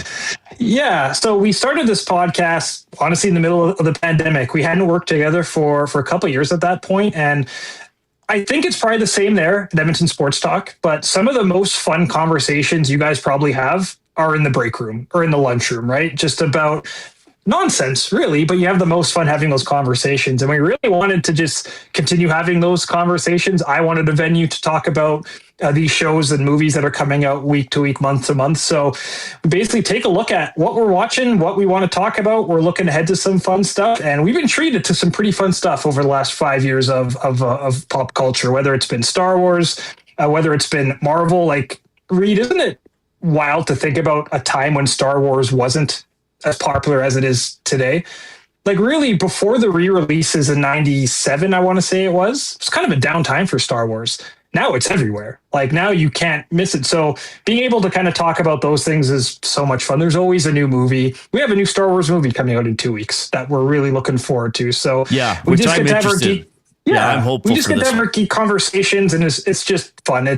I hate the gatekeeping aspect of pop culture sometimes. So we really try to be welcoming, let everyone involved. We're not going to scream at you for your opinion or anything. The stuff's supposed to be fun, so we just try to keep it fun. Yeah, well, you guys do a great job just talking about stuff. And I was telling Jay earlier, I really, as much as I like the Marvel stuff, I just have too much either to watch or to do in my life. So I'm probably never going to watch Daredevil Born Again. But hearing you guys talk about it, like, makes me feel like it must be a great show. I highly recommend it. Is because it's not your typical Marvel show. We just wrapped up the second season, and this doesn't spoil anything, but basically the first half of the last episode is a Law and Order episode. It's people having long conversations in a court of law. It feels like Better Call Saul meets A Few Good Men at times. So because there are so many of these Marvel shows, they can kind of go into different tangents. You texted me about a show called Wonder Man. Yes. Wonder Man is unlike anything else in the MCU, right? It feels like a show you'd watch on ABC primetime 25 years ago. Like, it doesn't need all the existing infrastructure around it. It helps, but it's just a good hang for half an hour, like over 2 months. I haven't finished it yet. Ben Kingsley is great in that. It's been a little up and down for me, but mostly I like it. I think the acting is pretty good. It's got a weird sense of humor, but it's not a comic book show per se, but it's using comic book characters, which is kind of interesting. What's going to be the big movie of the summer, do you think? I think it kind of has to be, well, listen, if we're talking like nerd culture, I think it has to be Mandalorian and Grogu. I think The Odyssey is going to take a lot of oxygen out of the room, the new Christopher Nolan movie, when that comes out. But one that I'm really excited for is Disclosure Day. Steven Spielberg directing an alien movie, like, sign me up, baby. Steven Spielberg is in his late 70s, and he is still throwing 98 miles an hour, like, paint in the corner of the plate. So I'm most excited for Mandalorian and Disclosure Day. I think the public movies that, like, our parents will go see, The Odyssey is going to take the majority of that one. But to me, Disclosure Day, that's the one I have a lot of high expectations for. I saw you point at Jay. Are you also pumped up for Disclosure Day? We're going to try to go see it together. Jay doesn't watch a lot of movies. Okay. I don't watch as many as I used to, but Jay and I might try to see Disclosure Day some morning before the show. Well, how about if it works out? Why don't you guys come up north and join Corey and I at our favorite theater? Oh, yeah, we could try to do that. Yeah, we could try to do that. I'll text you well in advance, but Yeah. you guys have to come up to our movie parties. They're a lot of fun. Okay. Yeah, we could try to do that for sure. But Have I a think good that's time. because you wouldn't care about Grogu. You wouldn't care about Spider-Man. You told me a bit about what is it called? The Mandalorian. No, and no, no, Grogu? the Spider-Man Brand New Day. No, the one you were just talking Disclosure about. Day. Disclosure Day. Didn't we watch the trailer together? No, we have. Oh, okay. I haven't seen the trailer, but I like alien stuff, so I think that would be interesting. And yes, we would love to join you and Corey to watch it. But I got to bring this up. Well, two things. Yeah. Coob, do you still have the video of Reid's dunk from yesterday? Okay, because why not have somebody that's going to be on the sidelines of the CEBL who will understand my broadcast, athleticism. try and be the final voice for this. But while Coob's getting that video ready, we've been promoting and talking about the Cara Family Resource Center Spring 50/50 fundraiser, which you were involved with. There's only 2 days, just over 2 days left to get your tickets. So, Mark, why don't you summarize what this means and where this money goes? Yeah, well, thank you guys again so much for talking about Cara Family Resource Center, helping us promote us. We are a family resource center on the northeast side of Edmonton, and we are exactly what our name says. We provide resources to families that might not have access to resources in the same way you or I might have. A lot of our clients are new to Canada, trying to navigate raising a kid, finding work, all that good stuff. And all the programs we offer at Cara are completely free to our clients. So whether that is children's literacy, financial literacy, food security, stuff that maybe you and I just take for granted, those are the types of courses that we offer. We have programs like Kids in the Kitchen, in which we teach our kids how to make a full meal for their family, and they actually get to bring the meal home with them as well. So it's interactive. Our classes some are parented, some are just for children, but it's just, Jay, you know how hard it is to have kids, man. When you come home from the hospital, that first one, you don't really know what the heck is going on. So any type of help we can provide, that's what we try to do. And the 50/50 we're running over the spring is just to help keep the lights on, help us expand our programs, do a little bit more. 50% is going to go straight into some of our programs. We have a big one coming up in July with our summer barbecue, another one in August where we provide free shoes for kids going back to school. I think if you guys look behind me, you know how passionate I am about footwear. So all types of things we do to just make life a little bit easier for our neighbors and keeping the money in the community, which I think is very, very important in times. We're not going to ship your money out east or out west. It stays right here in Edmonton, helping those who need it. And every single ticket you buy goes straight into supporting those families. Yeah. So that's at rafflebox.ca/raffle/Cara, KARAFRC, or just go to edmontonsportstalk.com and click on the link there. I'm in, Mark. I'm in. Perfect. Appreciate it. Thank you so much. So we're good to go there. So yesterday we had, and like you said, Mark, the conversations off air or things that happen in the lunchroom. Reid and I have a way of bringing that onto the show quite often, for better or worse, I would say. But this was a discussion that was brought up yesterday. This is a slow-mo dunk of Reid that was performed here in the office. So Coob's rolling it. The flicker kind of goes away. But we just wanted you to decipher, is this a travel? You go ahead, Coob. Yeah, so here he is. One. No, he puts it down on the floor. Okay. Right here, though. Just let him. That's his gather step. You know what? I am going to give Reid the benefit of the doubt that referees gave his long-lost relative Dominique Wilkins. No travel. No travel. That is a dunk. I thought you guys were going to show me the famous dunk where Dusty tore his ACL at the old building. Shit. Do you guys have? Oh yeah, do you have that I don't know footage? where that one is. We don't have that footage, unfortunately. I have it. So reach out. I can make sure you guys have that. But Reid, I miss you doing your daily dunks, man. Those were a lot of fun. Well, they got derailed because of my eye surgery last April, and they've been sort of intermittent since then. We'll sometimes we try to do other videos too. We got to get back to doing that. But how do you describe my explosive, almost animal-like power in that video? I think you just summed it up right there. Explosive and animal, like just get out of the way. That is beyond and one mixtape. That is, do they still do highlight of the night or honor roll or whatever they used to call it on SportsCenter? 1v1, whatever you want to call it. No, I thought that was, for a man your age to move that briskly, that's impressive, man. Yeah. Maybe you have to very drug much. test him for how quickly he's moving. Well, we're talking a lot about meth on this week for some reason. But anyway, Mark, it's a long story. You're the best. Enjoy the gig with CBC, CBC Gem, and all your Stinger stuff. We'll be talking to you again soon, buddy. Really appreciate it. Thank you. Before I leave, is it true Coob's going to Vancouver this weekend? Yes. 2 recommendations, Coob. Right on. The Vancouver Aquarium is just a beautiful place to spend a couple hours. And if you're going to Vancouver and you don't stop into the Roxy for at least one beverage, you're doing something wrong. So the aquarium. I'm not going to the Roxy. I can tell you that. Why aren't you going to the Roxy? You gotta go. You're old enough to get in. Majou said you Come gotta on, go. man. Okay. I'll think about it. I'll ponder. All right. I've had a lot of nights I don't remember at the Roxy. Thank you, boys, for the time. I really appreciate it. Enjoy the rest of your weekend and enjoy the Stingers game tomorrow. See you, Mark. Marc Majeau checking in on the Oil Country Towing video hotline and participating in our off-topic topic for William Huff.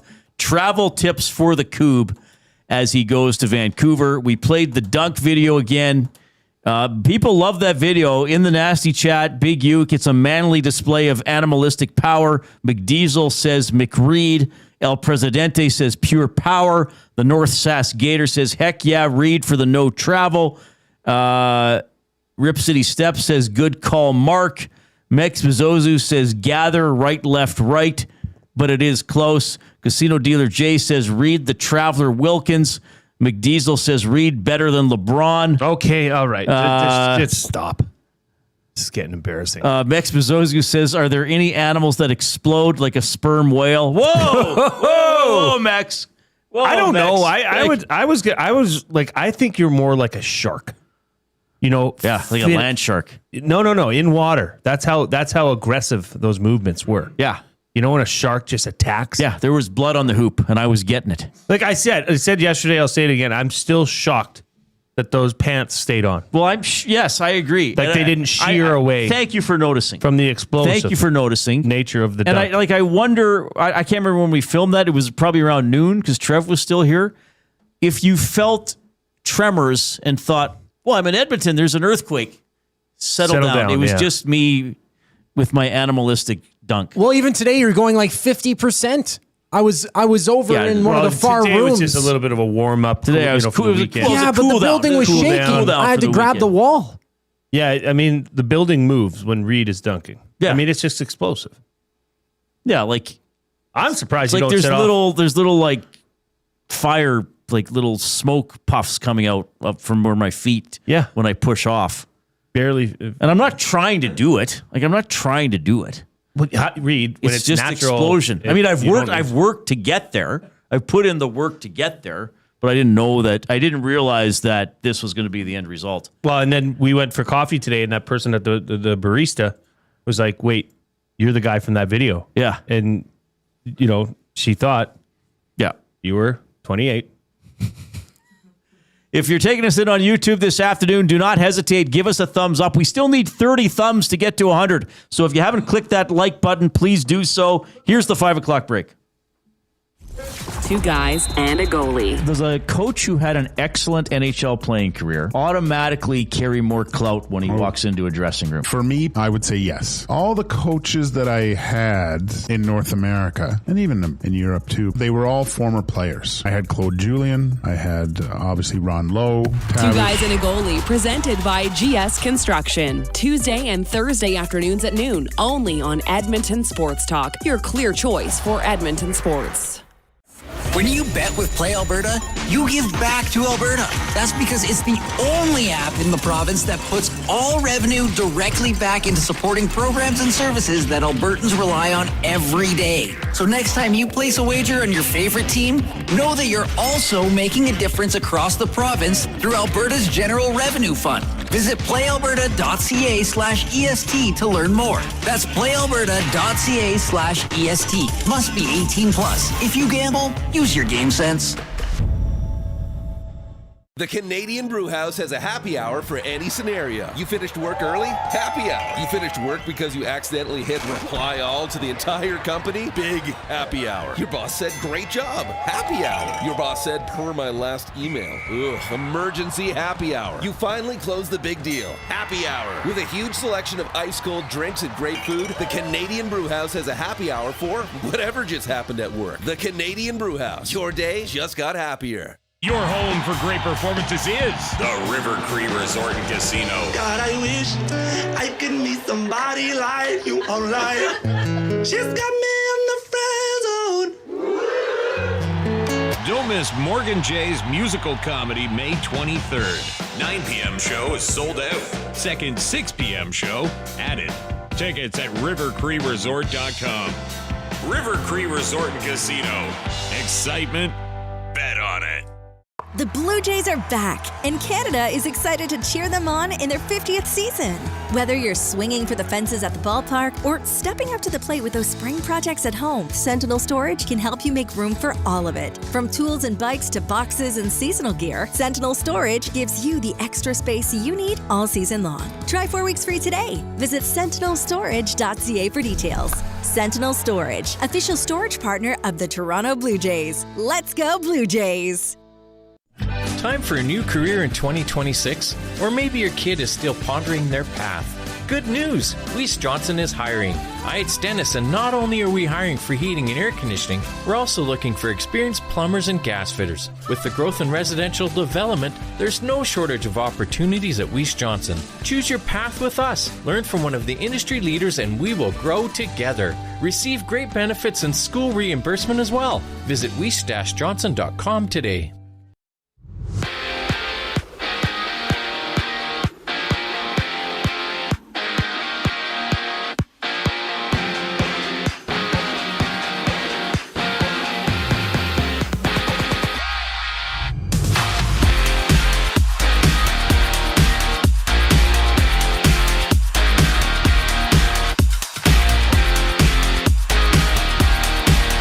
McDavid, Nikita, Kucherov, and Nathan MacKinnon have been named as Hart Trophy finalists. The award is presented annually to the player most valuable to his team. Overseas, Evan Bouchard, Darnell Nurse of the Oilers are off to Switzerland, joining Team Canada for the upcoming World Hockey Championship. To the NHL, the Habs and Sabres kick things off in just a moment. Montreal down 1-0 in the series, and at 7:30, puck drop between Vegas and Anaheim goes for Game 3. That series deadlocked after 2. For the Elks, they've added 7 players ahead of training camp, including 24-year-old long snapper Oren Schellenberg, who spent the past 5 seasons at the U of A.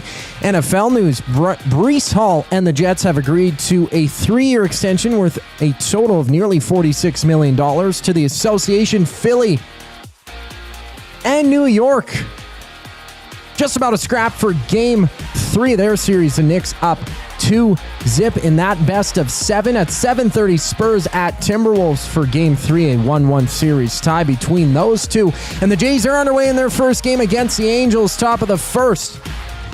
Runless game. Dylan Cease on the bump for Toronto. 2 outs for the Angels. Empty bases. I'm Zachary Kubich. That was your sports update. The third and final hour of the Reid Wilkins Show starts right now.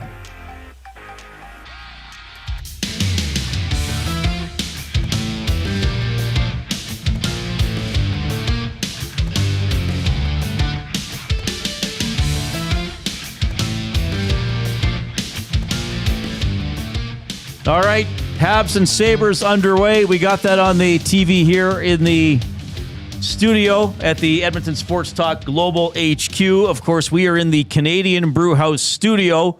The wing flavor of the month, roasted jalapeno poblano. I tried them last night. So the tagline they gave me here, spicy, bold, bursting with roasted pepper flavor. That is accurate. These are really good. So we got some takeout. And, you get them in the little tray, and you take the lid off the tray, and you could kind of feel the heat. Right. And I was a little worried. Like, you just get that sense in your nose and on your skin. The Canadians score! New hook. Was this like a minute into the game? Minute 36 into the game. And I thought, maybe these are going to be too hot. Like I was a little. It like where you smell it and it's that vinegary of hot you just sauce? sort of detect it almost, right? You just detect it in the air. And then I had one, and I was like, That's pretty good. And then there's like a little bit of kick, but it has flavor to it. And then it sort of quickly subsides. And I'm like, that's just a nice level of heat for me. You know? Like I don't like, I'm not adverse to spicy food. I'm adverse to spicy food that is spicy and hot for the sake of being spicy and hot. Right, not flavorful. Yeah, like you have 2 bites and you're like, oh my God. Yeah, my day's ruined. My tongue is burned. I'm going to be uncomfortable for hours. Can I say this? And I'm going to reach out to Patty from the Brew House. The wing flavor of the month, we should be live reviewing that on this show. On day 1 of the month. On day 1 of the month to celebrate it and kick it off and tell people what they can expect. Because I will also add, Reid, and look, I know you're a hungry boy today, but I was watching you and I was wondering if there was going to be an offer. I didn't offer you one because those have been touched and handled by members of the Wilkins family. And you know what I'm like with food? Like I eat all the chips and stuff, You're but like a if dog on a somebody bone. else has, the baking I'm careful with, something off somebody else's plate or whatever. Yeah, that's unless fair. it's like grab a rib off a plate. So I thought like, do I give Jay a wing? But I was like, this is not. I didn't feel hygienic about it, quite frankly. That's fair. That's why I didn't offer. I understand. But we should be live reviewing it. Yeah, I agree. By the way, portions of this hour presented by Commonwealth Stadium. Welcome to the jungle. It's time to come alive and get ready to be thunderstruck. These aren't just songs. They're the biggest concerts of the season. Guns N' Roses, Foo Fighters, AC/DC, and Post Malone all coming to Commonwealth. For more information on the biggest shows at Commonwealth Stadium, go to edmonton.ca/Commonwealth. Les Sweet says, LOL, Reid has the Canadian score wing review. Well, live radio. It happens. I didn't see the goal go in, and I missed the replay. It looked like Newhook scored. Yeah, you know what, Reid? That was a goal that probably should have been saved. Okay. I'll just say that. Just leave it at that? Yep. Lions in net, right? Got a limerick here from Les Sweet. Living in an old house has it so it goes. Among them, a lot of plumbing woes. Old pipes don't fit new, nothing in lieu. Life stopping me from sending you pros. Wow. Les is doing some renos, I guess. Living in an old house has its so it goes. Among them are a lot of plumbing woes. Old pipes don't fit new, nothing in lieu. Life stopping me from sending you pros. Bronco Nick. Oilers' new GM should be a Columbo, or at the very least, a Philip Marlowe. Jessica Fletcher? Low tide could fetch her, but for Pete's sake, no Inspector Clouseau. He said to work in detectives or mysteries. Well That's done. pretty good. As I'm now the am I the owner of Winnie the Pooh Serious Detective? I am. I just don't have it in my possession yet. I have paid for it, and it's waiting to be picked up. Oh, I didn't realize that goal was tipped. So Did Newhook get it or not? Yeah, he did. Shuffled it. He tipped it. He knifed it in. You don't own it yet because possession is. But I've paid for it. So what? Maybe you got scammed, bruh. I'm pretty sure I didn't. Thank you for your concern, though. The black market of board games. Oh, I bet you there is one. It's probably huge. Probably sick. Do not be a pleasure delayer. Click the thumbs up button on YouTube if you haven't already. Of course, Edmonton Sports Talk presented by Play Alberta. Time to turn up the fun with the Play Alberta app. That's your digital destination for casino, live dealers, lottery, instants, and of course, sports betting. And are you leaving early today again? Yeah, it is Friday, so that means flag football out in Sherwood Park at 6:30. So after our Pass the Pantry Athlete of the Week, I am tail lights. Okay. Well, it's Coob and I for the final segment of the show. Yep. Uh-oh. That could be trouble. Oh, it'll be entertaining. I'll be listening. Coob, did you prepare words of the day, or did you give him some from one of your... Nope. Because you have people who submit them on Friday, don't you? Another goal. Another goal for the Canadians. Do you? Matheson, looks like. Here's the problem. We've got email changes happening. Oh, okay. So And is our I'm email not now reliable logged right now? out, and I should go. I'll go get my password that Maddie gave me, and I'll log in and see if Abutsky sent words in, because normally he does on a Friday. Well, that'd be great because I still have to get them. Okay, well Just then we'll shoot see. through a screen. Man, if the Oilers only could have done that. Yeah, well, good shot too. Matheson bar down, wrist shot from the point. You know But, what but he's not necessarily shooting to score. No. He's Puck's on net. shooting, maybe it goes in, maybe there's a rebound, maybe it's a deflection. That one went straight in. But 2 goals on 4 shots for the Canadians. They're up 2-0, 3 minutes and 27 seconds into the first period in Surprised Buffalo. that they're not going to make the poll yet? No, not yet. If a third one goes in here soon, they'll switch goalies. Ukko Pekkalukin. He's ready to go. He's ready to roll. Yeah. You know what they say? They say that puck had eyes, Reid. Painted eyeballs all over it. 780-218-9999 is the River Cree Resort Casino inbox. At Tap 25, they have the $21.99 prime rib special. That's available 7 days a week from 11:30 in the morning to 11 at night, except show nights. It's available for dine-in and takeout. Tap 25, $21.99 prime rib special. Great deal. RiverCreeResort.com. 518, our Pasta Pantry Athlete of the Week has come to us all the way from North Carolina. Wow. He's next.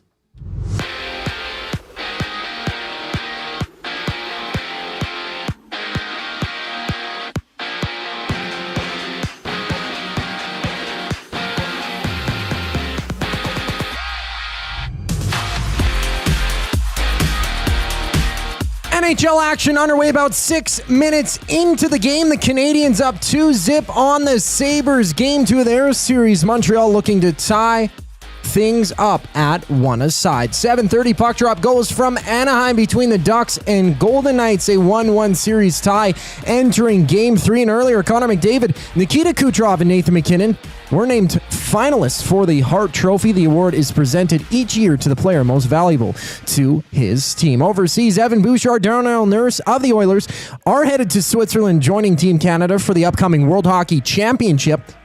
And for the Elks, they've added 7 players ahead of training camp, including 24-year-old long snapper Oren Schellenberg, who spent the past 5 years at the U of A. Into the NFL, Breece Hall and the Jets have agreed to a 3-year contract extension worth a total of $46 million over to the hardwood. Action getting underway between the Knicks and 76ers. Philly up 15-8, 7:20 left to go in the first quarter. The Knicks with the series lead up 2-0. 7:30 tip-off Spurs at Timberwolves. Game 3, 1-1 series tie. And the Jays are in action in their opener against the Angels, bottom of the first, runless game. Vladimir Guerrero Jr. at bat, 2 outs for Toronto, empty bases. This sports update is brought to you by the Edmonton Elks. It doesn't start on game day, it starts before kickoff. Get your single game tickets today and be there for every hit, catch, and touchdown. Lock in your seats right now at goelks.com/tickets. A very special Athlete of the Week up next for Pasta Pantry. I'm Zachary Kubish, keeping you up to date.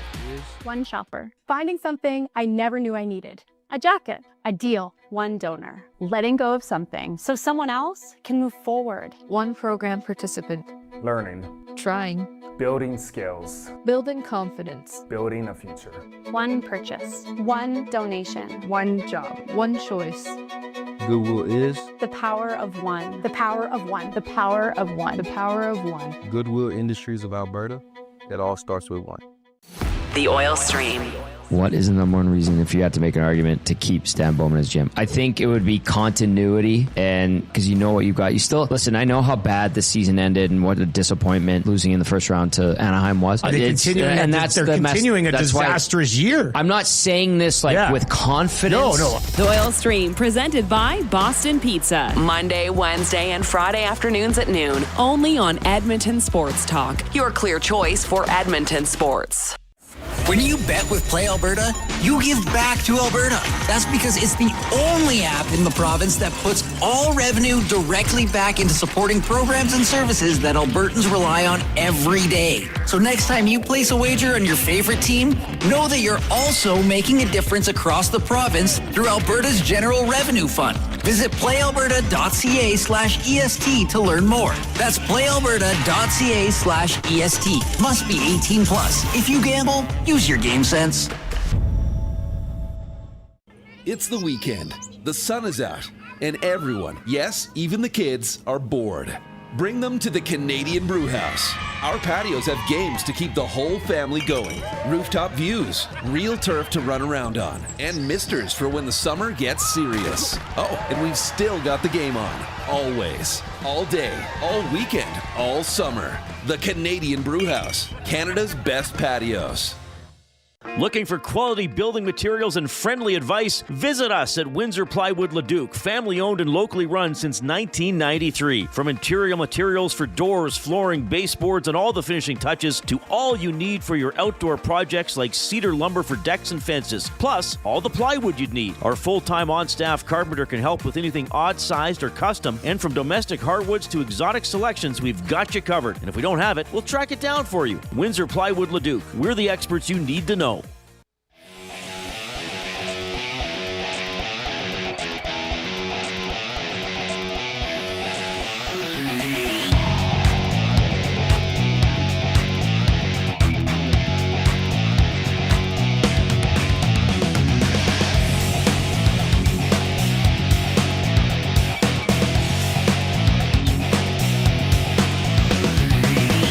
All right, 2-0 Canadians in Buffalo. 7 minutes into the first period. We'll keep an eye on that one for you. It's time to feature our Athlete of the Week, presented by Pasta Pantry. For over 30 years in Sherwood Park, Pasta Pantry has served hot, delicious comfort food made right in their kitchen. They do it fast so you can slow down. We're a family, and when you go to Pasta Pantry, you're one of us. Check out Pasta Pantry in Sherwood Park, your home of the pregame meal. Well, this is now, I was a little... I did a teaser before the break, and I said our Pasta Pantry Athlete of the Week comes to us from North Carolina, which is true. Reid Lowe is here, by the way. How recently were you in North Carolina? I was there as recent as Tuesday morning. So I got back Tuesday night, traveling. It was about an all-day travel, so got back Tuesday night, so getting settled into home, but was there since about January 15th, so I've been there for a while. No, but what is your actual hometown? Sherwood Park. Sherwood Park. So yeah. you were in North Carolina, but you grew up all your life in Sherwood Park? All my life, yeah. I was born in Edmonton, and I've lived in Sherwood Park my entire life. Okay, now why are you in North Carolina? Tell us this. I am on a scholarship to play lacrosse at Chowan University. So I'm a student athlete. My major is business administration management, and I have a minor in marketing. So playing lacrosse, enjoying it, getting out of the cold weather. But yeah, I am a student athlete down there. Okay, Chowan? Chowan, yeah. And what city is that in? It's a small town called Murfreesboro. So it's about 2 hours from Raleigh, about like an hour 15 from Virginia Beach. But it's its own little tucked away little town. But so you're not calling it a city. How big is it? No, it's is really Edmonton much bigger? Way bigger. It's one of the smaller towns Is I've Sherwood ever Park been. bigger? Way bigger. Okay. Yeah, it's really small. What about Kalmar?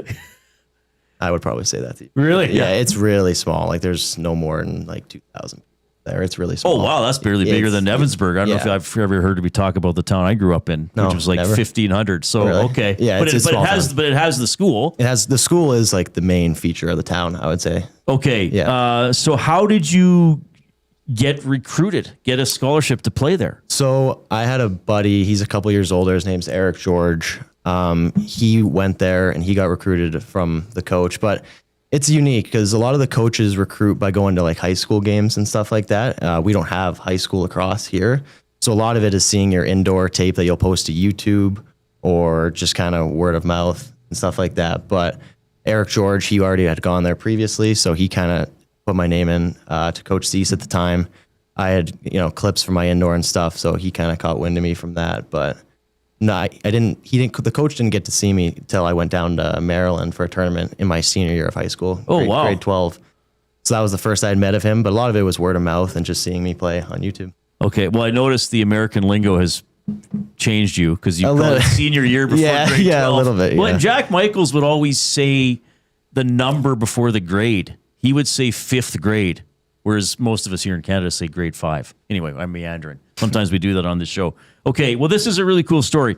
So, but you're playing, because I think, maybe I shouldn't speak for everybody, but Jay, you can tell me. I would think in Edmonton, Sherwood Park, and Jay lives just outside of Sherwood Park, that when people hear lacrosse, they think of like the Edmonton Rush and in a hockey arena. But you're playing field lacrosse, right? So, yeah, two different dynamics. Here in Canada, it's primarily indoor lacrosse, so it's what the Edmonton Rush had, and that's what I'm playing now that I'm home this summer. So it's in essentially a hockey rink, but it's on concrete. Some other arenas have turf, but what I play down there is field lacrosse. So it's played on about 100-yard field, like a normal football field. Much longer shot clock. It's 10 on 10. Oh. So yeah, it's a totally long sticks. Yeah, the defense have long sticks. Those hurt. Those hurt. Yeah. So it's a totally different style of lacrosse. Wait a minute. The defenders get different sticks? Oh, yeah. I didn't know that. Yeah, I never knew that. It's like a 6-foot pole. And you come off and go on. So Yeah. when you have possession, the long sticks come on and the offensive players come on. Well, I knew that they changed, but I didn't realize. But so are they allowed to score with that long sticks? They can. You just can't go offside. So you can't. Offense, it's 6v6. And then on the other side, like I play attack, so it's like offense only. Okay. So I can't cross half the other side, the defensive side of the ball, and that's where the other attack can stay with the 3 defenders. So it's 6 on 6. But yeah, it's a totally, like I'm just kind of still learning it, to be honest, because my whole life I played indoor lacrosse. Well, apparently you're pretty good, though, because apparently you were the second team all-conference. A record for points in a game with 16. Assists in a game with 9. Yeah. What was the score in this game? It was pretty bad. It was I think it was around 32-2, 31. So you blew this team out? Yeah. And this was a school record or a league record? It was a school record. School record. So pretty good. So 7 goals, 9 assists. Yeah. What's a normal score, so to speak? Or ish. A winning score for, you probably want to score around 13 goals. Okay. If you're letting in more than 15, that's not the best. But a normal score, anywhere from, 13, 11, 13, 10, like those are pretty average. Are these numbers right? Yep. 16. 14 games? Yeah. Jeez. 69 points in 14 games. 52 goals, 17 assists. Yeah. In 14 games. And you got 9 assists in 1 game. Who are you? You were looking off. Who the heck are you? You're the top offensive guy on your team. We have a lot of different good players. Like we have guys. Come on. Okay, Let's go. typical Let's go. Canadian. Come on. Yeah, we have lots of different good guys on our team from all over. We have a pretty unique team. So we have guys. We have a guy from Japan. We have multiple players from Australia, 1 from New Zealand, and we have 4 other Canadians, 5 including me, and a bunch of Americans. But yeah, overall, I think our offense took a big step in the right direction this year. Last year was a bit of a rebuilding year for us, so this year was a good stepping stone, and I'm looking forward to my senior year next year. How far did you go in the league in the playoffs this year? We were 1 game out of making the playoffs. Okay. So the year previously we went 1-11. Like it was a really tough year. So you're building. Okay. 1-11, 5-9, and then you're going to turn it around and win it all this year. You're the captain as well, so you got good leadership and good maturity, so that's good. What's the Chowan? Chowan. Sorry, man. Yeah, no worries. Chowan. I got Chowan. What's the team name? The Hawks. Chowan Hawks. Oh, it's a hawk head in there. Okay. Chowan Hawks. Chowan Hawks. So it's like, I got to write this down for myself. So you put the emphasis on like the Wan, right? Yeah. It's like, do you want to go to watch the game? Do you want? Yeah, we'd be going. Yeah. Jay and I were students there. All right. Reid Lowe is here. Who got you into lacrosse? So in kindergarten, I've been playing since I was in kindergarten, so super, super young. But I had a buddy in kindergarten, and I was kind of just big into soccer at the time, like most kids are. But he recommended it because he was playing it. So I got into it that next year when I was in the 1st grade. So yeah, without him, I wouldn't have probably been in North Carolina, being a student athlete, and I wouldn't have played it for like 18, 19 years of my life. So very fortunate. Is that the progression? Like, is that the ultimate goal for you, is to get into the National Lacrosse League? That's definitely hopefully like the next step. But the NCAA wasn't like a big thing for Canadians till, I don't know, 5-6 years ago. Like there were the odd guys, but like the very best from Canada would go to the NCAA. It's becoming much more common now. A lot of people would usually just go through minor lacrosse, like where I played in Sherwood Park, and then they'd go through junior, senior, and then you'd kind of stay here. But yeah, the NCAA, because we don't have like university lacrosse, which hopefully we can get in the future. But yeah, it's kind of just been more recently that a lot of Canadians have kind of gone down to the NCAA, to the States. So it's kind of a newer thing, but that's kind of the progression. There's a lot of guys that'll do minor, junior, NCAA, then if you're lucky enough to get drafted in the NLL. So what are you studying? Business administration. And management. you're doing very well? Yeah. 3.9 GPA out of 4. Yeah. That's not on the 9-point scale. Was this, did you achieve this highly at Golden Bears football? 3.9? Yeah. No. I was mid-3s though. But you were defensive captain, were you not? I was. Yeah, I was a team Canadian captain. Yeah. All A couple right. times. Yeah, pretty close. No big deal. You should see, he has video of hitting guys. He was quite mean. Good football player? Yeah. I used to be a great football player. What position? We're safety. Safety, right on. Yeah. we're a little older now. I don't know if you noticed. Now, didn't you two have met? Yeah. So, one of my buddies named Seth, he's from Edmonton. We go to school at Chouan together. And then we have a buddy, Owen, he's from Calgary. And then Thomas, the American from Maryland. So there's us four. We watch a ton of sports in our free time. That's what we just love to do. So, and that's all we do is we talk about it, right? So we decided to make the Core 4 podcast. That's what we call ourselves. We can find us on Instagram, YouTube. We've taken a little break from it, just like getting home and getting settled in, but we're hoping to get it going again.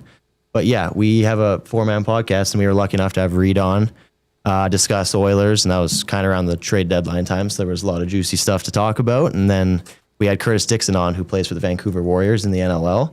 So we were fortunate enough to have him on and kind of just talk about how their season was going and stuff. But yeah, us four, we have a podcast. Good for you. Yeah, it was fun. Yeah, thanks for asking me to come on. That was fun for me. I think I told the story on air. There was that one guy from Baltimore. He is, Bel Air, Maryland. Right, and he asked me a question about the Ravens that I would like. I was just like, I could just Google this and read everything so I just told the story about being a Seahawks fan last season, which turned out to be pretty fun. Who are some of your favorite athletes that you look up to? I don't know if it's Oilers or lacrosse players or who do you like? Yeah, lacrosse-wise, Curtis Dixon, who we had on, is someone that we all look up to. He's one of the best offensive players to ever go through, the Canadian aspect of lacrosse. And he went to NCAA, played at Delaware, and broke a ton of records. So Curtis Dixon, lacrosse-wise, is a guy that I look up to. Jeff Teat, who also plays professional lacrosse. Another person I do look up to, it's kind of cheesy, but my dad.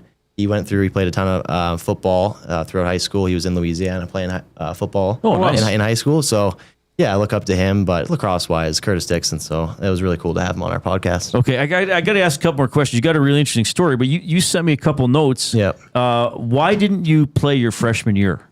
So I had a back issue. The whole entire year trying to get on the field, I would practice a couple times, then my back would flare up. So we rehabbed it. We thought it was just some sort of normal back issue. Little did I know, when I came home that summer, I was still having the pain, and it was like 8 months of it. We couldn't figure it out, so it was pretty frustrating. So my dad's friend, he told me to go get a blood test, testing for HLA-B27, which is an autoimmune disease, and it causes ankylosing spondylitis in your back. So something no physio or AT could really figure out.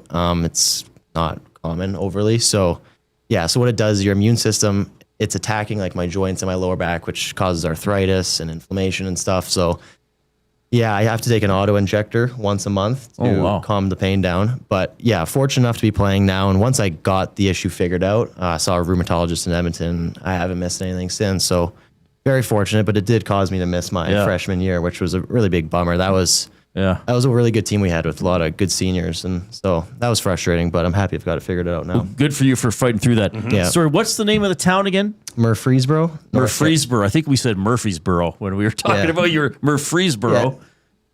Chouan University. Okay, so it's pretty small. Very small. Part of going to university is and you're thousands of kilometers away from home. Yeah. So it's pretty small though. Do they have a White Ave? You don't seem like a big party guy, but you having buddies and doing stuff. A lot of the hangout and kind of guess you could say the party stuff is we do. There's a super nice apartment area. That's where we live. So I live with 3 of my teammates. You share a side with a guy in a bathroom. So we don't really go out to the town a ton and do that type of stuff. But they have those type of things. Problem is, the legal drinking age is 21, and I turned 21. Right. So So even if you wanted to have a pint, you gotta be careful. Okay. We're not even quite of age. So, but yeah. And did you guys go to a Hurricanes playoff game? We went to game 2, of the Ottawa series, the thrilling overtime. So how far away from there are you again? It's about a 2-hour drive. So it's a bit of a hike, but so what other large cities are around there? Raleigh was probably your biggest city. And that's the 2 hours away. Virginia Beach is really common. It's a beautiful area. Isn't Virginia Beach one of the nicest spots in the US? Yeah, it's super nice. Whenever my parents come down, usually they come down in the spring to watch me play. So whenever they come down, we usually go to Virginia Beach and stay a night. And it's super nice. Awesome. That's about an hour. I was in High Point. Oh yeah. And I went to High Point University. It's beautiful. To check out that campus. Is your campus like that? Not quite. We don't quite have the funding for that one, but you should have seen this campus. I mean, it was the most beautiful campus I've ever been on. Your dad was talking to me. Your dad's here with you. I think that's fantastic. Yeah. He was saying you're a sports nut, like a sports junkie. Yeah. And that this is something that you want to do. Sports media, yeah. Good. So first off, I'll commend you on just starting and going for it. The podcast, yeah. Go. Talk. Yeah. Who cares who's listening? Exactly. Just talk and have your voice, have your say. So bravo for you. Are you going to continue on with this? Like, is this something that you're going to take a break for the summer? Or are you planning on something else that you're going to start? Or what's the next steps? Yeah, we plan on continuing to do the podcast over Zoom. Hopefully have some guests on, but it's a good time for sports with obviously the NHL playoffs, CFL is kicking up, NFL just had their draft, NBA playoffs, MLB. Like, it's really a hectic time for sports. So we plan on continuing the podcast over the summer for the same reason. Like, we all love doing it. And this is especially what I want to get into when I graduate. Like, I am taking business administration management. I think it's a really good degree, and it's something that's going to be great for me to fall back on. It's a good business degree, but my goal is to get into sports media. It's something I have a passion for, and I'd like to think I'm a sports nut. So, well, tell you what, if you can host and sell, this industry likes people who can do two things, especially if you can sell well, as Mr. Milne does. So in my former life, I owned a furniture store. Right on. And it got to a point in my life where I said, is this it? I've been doing it as a family business. So I've been doing it since I was 12. So that went away, and here opened this opportunity. Mm-hmm. And so now and as you would in any small business, everybody wears different hats. So from 3 to 6, I'm the co-host of the Reid Wilkins Show. Yep. The rest of the time, I'm also the, what does it read? The executive director of sales. Yeah, I think you determine your title. I don't know if executive is actually in there, but I like to say executive director. It sounds better. But yes, having more business good for you. acumen and knowledge is always good. Yeah. Well, keep in touch with us. Who knows? Absolutely. Who knows? I'd love to, yeah. Okay, now, Jay, the salesman, is also going to tell you what the Pasta Pantry Athlete of the Week. Well, you don't need to know much more about Pasta Pantry. You know how good it is. What's your favorite thing there? I love the macaroni as well. Okay. It's super. It's amazing how many Pasta Pantry Athletes of the Week who we've had on who've been like, oh, this is great. I go there all the time. Yes. Like, this is amazing. Well, it is the spot. It is your home of the game day meal. And I'm a pasticcio guy with the white sauce. Right on. But yes, you get a $25 gift certificate. I'll give you that before you leave to the Pasta Pantry out in Sherwood Park, and a custom Pasta Pantry Athlete of the Week hat, which you'll get when you go there. And I always say this, is when you go there, ask for Nathan or find out when Nathan's going to be there and go there. He loves spoiling the athletes of the week. Okay. He's a wonderful man. Talk about a family business. Right on. They do so much for the community, and this is just another part of it. So congrats on that. Thank you. I appreciate it. And by the way, I would say this. Reid does a lot of hits. Reid goes on shows all across Canada. Yeah. That show that he went on was probably one of the ones that he was most, maybe not most excited is the right word, but he had a twinkle in his eye about it, because I think he knew that it was something that you guys were doing kind of as a passion and wanting to get into broadcasting. So I will say he'd be on your show again if invited. Maybe a yearly tradition that can become an annual custom. Yeah, ask me anytime. And other people here at EST too. All right. Reid Lowe, lacrosse captain. I got to say it again. Chowan. Got it. Chowan University. What was it again? Hawks. Hawks. The Hawks. You're having an incredible career. You're doing great in school, and thanks for taking time to come to studio as well. That's awesome. Yeah, greatly appreciate you guys having me on, and obviously everything you guys are doing at Edmonton Sports Talk is awesome. I greatly appreciate it, guys. Thank you. Right on. Reid Lowe's our Pasta Pantry Athlete of the Week. Back for our final segment of the week in a couple minutes.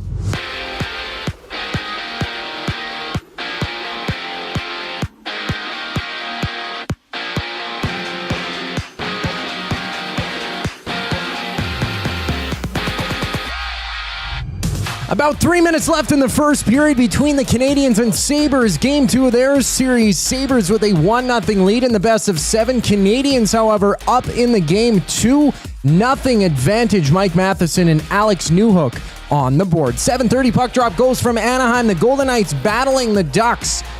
even series after 2 games. And overseas, Evan Bouchard, Darnell Nurse of the Oilers are off to Switzerland, joining Team Canada for the upcoming World Hockey Championship. And earlier, Connor McDavid, Nikita Kucherov, Nathan MacKinnon have all been named finalists for the Hart Trophy. The award is presented annually to the player most valuable to his team. Over to the hardwood. End of the first between the Knicks and 76ers. Philly up by 4 total points. New York with a 2-0 series advantage. 7:30 tip-off from Minnesota. The Timberwolves play host to the Spurs. They're even after 2 games played. And tomorrow, the Edmonton Stingers begin their season as they take on the Winnipeg Sea Bears at 1:30. Catch the game on our audio streams. Catch the full schedule at edmontonsportstalk.com. To baseball, the Jays in action against the Angels. First of 3 total games. Bottom second, runless contest. Runner on third base. 2 outs for Toronto. The final segment of the Reid Wilkins Show up next here on Edmonton Sports Talk. I'm Zachary Kubish, keeping you up to date. Afternoons. Everybody starts throwing out the Sebastian Cossa. So the answer to the goaltending problems with the Edmonton Oilers in the biggest year of this franchise history, the 2 years left of Connor McDavid, is to roll Tristan Jarry with Sebastian Cossa, who has 1 game of NHL experience. That's where you're going to go to Connor McDavid and Leon Draisaitl and say, hey, we got the solution.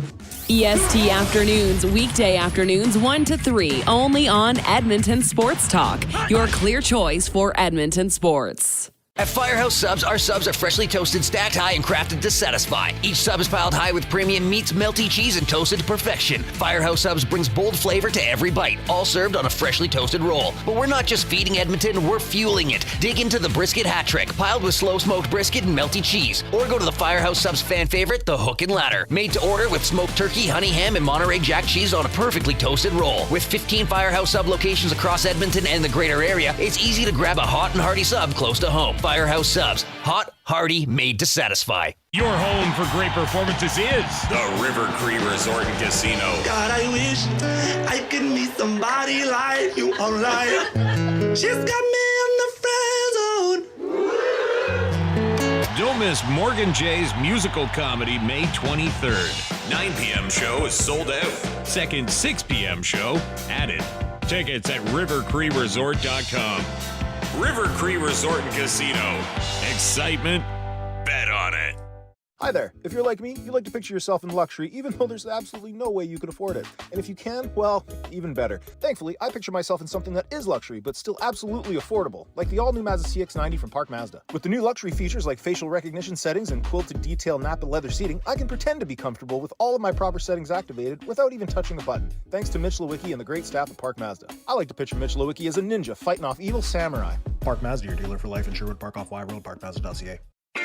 Your brand deserves more than just a whisper, it deserves a buzz. At the Hive Product Marketing, they specialize in promotional products that bring the buzz. From eye-catching giveaways to unforgettable keepsakes, they got the perfect products to make your brand stand out and get noticed. Visit the Hive Product Marketing and let them create the buzz your business deserves. The Hive Product Marketing, the official merch partner of Edmonton Sports Talk. Visit them online at thehiveproductmarketing.com. Looking for a winning strategy for your retirement? Contact me, Joaquin Gage at K4 Financial, where expertise meets dedication. I will always look for a careful approach to your retirement, ensuring your financial future is secure. From tailored strategies to clear, actionable advice, I'm here to guide you every step of the way. Don't leave your future to chance. Get in touch with me, Joaquin Gage, today at k4financial.ca or email joaquin.gage@k4financial.ca to start planning for a brighter future and a more secure retirement.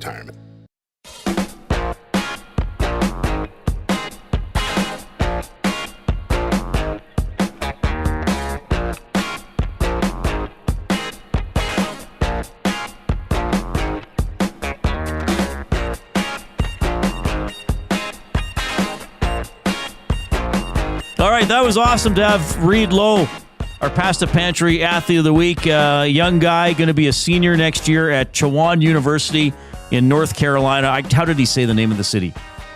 Murfreesboro? Murfreesboro? I think Murfreesboro. Murfrees. I think it's Murfrees. Yeah, that was awesome. What a great story. Sherwood Park kid, Past the Pantry Athlete of the Week. So that's awesome stuff. Thanks for sticking with us this afternoon. If you are in on YouTube and you've not yet hit the like button, give us a thumbs up pronto. Click, click, click. Must you click? Please, please click. Must you click? You must click. Thumb. We're at 85 the right now. Friday vibe. Yeah, I don't know, man. People are checking out maybe, or they don't feel like giving a thumb. We'll see if we can push to 100 here. Every day we have buying or selling, and that is presented by Damon Bunting, a consistent top-producing realtor in the greater Edmonton area for over 18 years. He and his team would love to help you find that right home or make the move from your current home. Community-driven. He understands what it takes to make a difference in our city. Check him out, DamonBunting.com. Instagram handle of Damon Bunting Real Estate. Still 2-0 for the Canadians. Jay's gone, so now I can't. We had his laptop set up to the TV. So Yeah, under a minute to go, 2-0 lead 2 minutes. for the Habs. 2-0, got 2 goals in the first 3.5 minutes. So a good start for them. Anaheim and Vegas later. Buying or selling, Philly's going to stay alive. I'm selling. I think the Canes are just rolling. Dominating them. Yeah, and I was thinking about it just yesterday, actually. The Frederik Andersen has been knocked throughout his career of being an injury-ridden goaltender. Only playing 8 games. If they're able to get it done in 4 against the Flyers, back-to-back sweeps, going on to the Eastern Conference Final, I mean, the Canes are in perfect position. Frederik Andersen has been playing amazing. What is it? 8 goals against in 7 games played? Come on. And you know what I think, Coop? And of course we can find exceptions to this. The first round is great. It's intense. The intensity ramps up from the first round. The series can be tight. There might be an upset or two. We only got 1 Game 7, but sometimes there might be 3 or 4. The second round sometimes is a bit of a letdown because maybe the teams who, I hate to use the word lucky, but maybe who pulled off an upset in the first round or had, that Philly-Pittsburgh series, like they were good teams, but if they would have seeded it 1 through 8, I think they were 7 and 8. So now Philly's kind of like, they're not really actually that good. I thought Anaheim might run into that against Vegas. We'll still see. Mm-hmm. So sometimes you get a series or 2 in the second round that's a real dud compared to the intensity you just saw in the first round. Yeah, and that's kind of one of the series like that. I mean, even the Avalanche it's only 2 games, but up on the Wild, I thought that would be he's going to have to 2. Yeah. And plus, if there's a series in the first round that's not that competitive, it kind of gets hidden because it's only 1 of 8, right? If it's in the second round, it's only 1 of 4. What's coming up on EST this weekend, Coop? Oh, well, of course, we got things coming up with Hello Hockey with Ben Thompson, former Oiler Sean Bell, and, of course, host Tom Gazzola every Saturday, 8 to noon, right here on Edmonton Sports Talk. Of course, later on in the day on Saturday, 1:30 tip-off, Stingers. Right, 10 to noon for Hello Hockey, right? 10 to noon. Yeah. Yes, and at 1:30 later Saturday, we'll have the Stingers broadcast on our very airwaves. You can find the entire schedule at edmontonsportstalk.com. Sunday, it will be the VIP golf show. Murray McCourt and myself hitting the airwaves 8 a.m. to 10 a.m. either on YouTube, iHeart, TuneIn. You can find it on podcasts, Apple, Spotify, wherever you get your podcasts. Rick Young from Score Golf Magazine will be in for an extended segment, the first 40 minutes of the show, to preview the PGA Championship, which goes down next weekend. Next weekend already. Yes. My goodness. Okay. And to talk about the current state of public golf right now. All right. Let's get into our words of the day for Edmonton Public Library. Your free EPL library card can do more than you might expect. From books, movies, and video games to digital resources, creative spaces, and learning opportunities, there's something for everyone across Edmonton. Sign up online, epl.ca/sign up, or visit any of EPL's 21 locations to get started. The word of the day with Reid and Jay. Oh, I'm sorry. Did I break your concentration? What do they got to say? Say what again? Say what again? I dare you. Let's find out. English, do you speak it? Then you know what I'm saying. I did get the email working. I know we had some trouble trying to get me to figure out this new email. No, we got it all working. All right. Jay sent Abutski's words today. These are Abutski's words. Yes. Oh, my goodness. As we all have right. Each Friday. So your first word of the day is up bear. Say that again. Up bear. Up bear. Up bear. There was no pronunciation along with it. Up bear. I don't even know where to begin. Let me double check the pronunciation.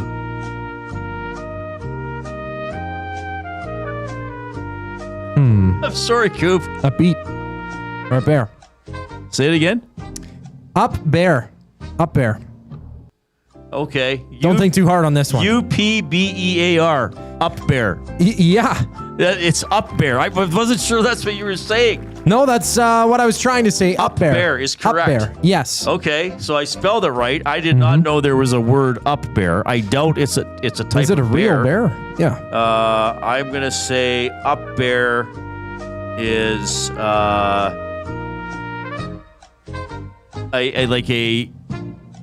kind of like a rafter or like a load bearing thing in the roof of a structure. Yeah, I mean Why not? that's adjacent to it.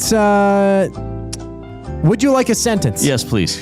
After the team captain, which player will be next to up bear the cup?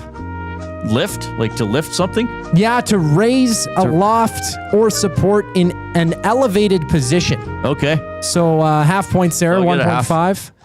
By the way, if you're on YouTube as well, there's that QR code to scan for EPL just to go get your membership. The login's right? easy, man. It's free, yeah. Yeah, it's awesome. it's stupid easy. Yeah.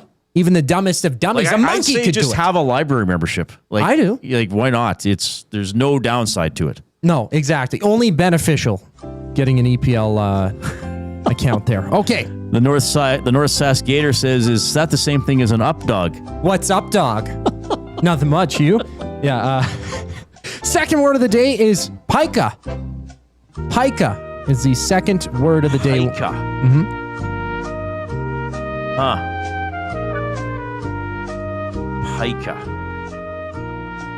Okay, I'm not sure. I'll say P-I-K-A. P-I-K-A is... Oh, wrong one. Correct. Why were the birds chirping for me? So I spelled it right. Okay, Yeah. pica. Yeah, that was on me. You know what, Coop? I don't know, and we're in the last minute of the show, so give me a sentence. I'll sacrifice All right. a half point. A little pica nibbling on some grass was all that could be seen on the mountain ledge that day.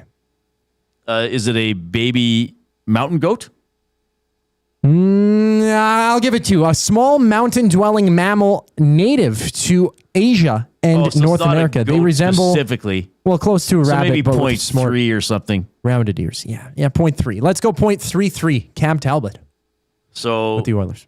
3.33 out of 4. Not bad. Wow. Not bad. That's pretty going good. into the weekend. All right. Passing grade. Coop, great work. I know you're working a bit this weekend, but have a good time in Vancouver. We'll talk to you then. On behalf of the Coop and Jason Milne, I'm Reid Wilkins. Have a good weekend.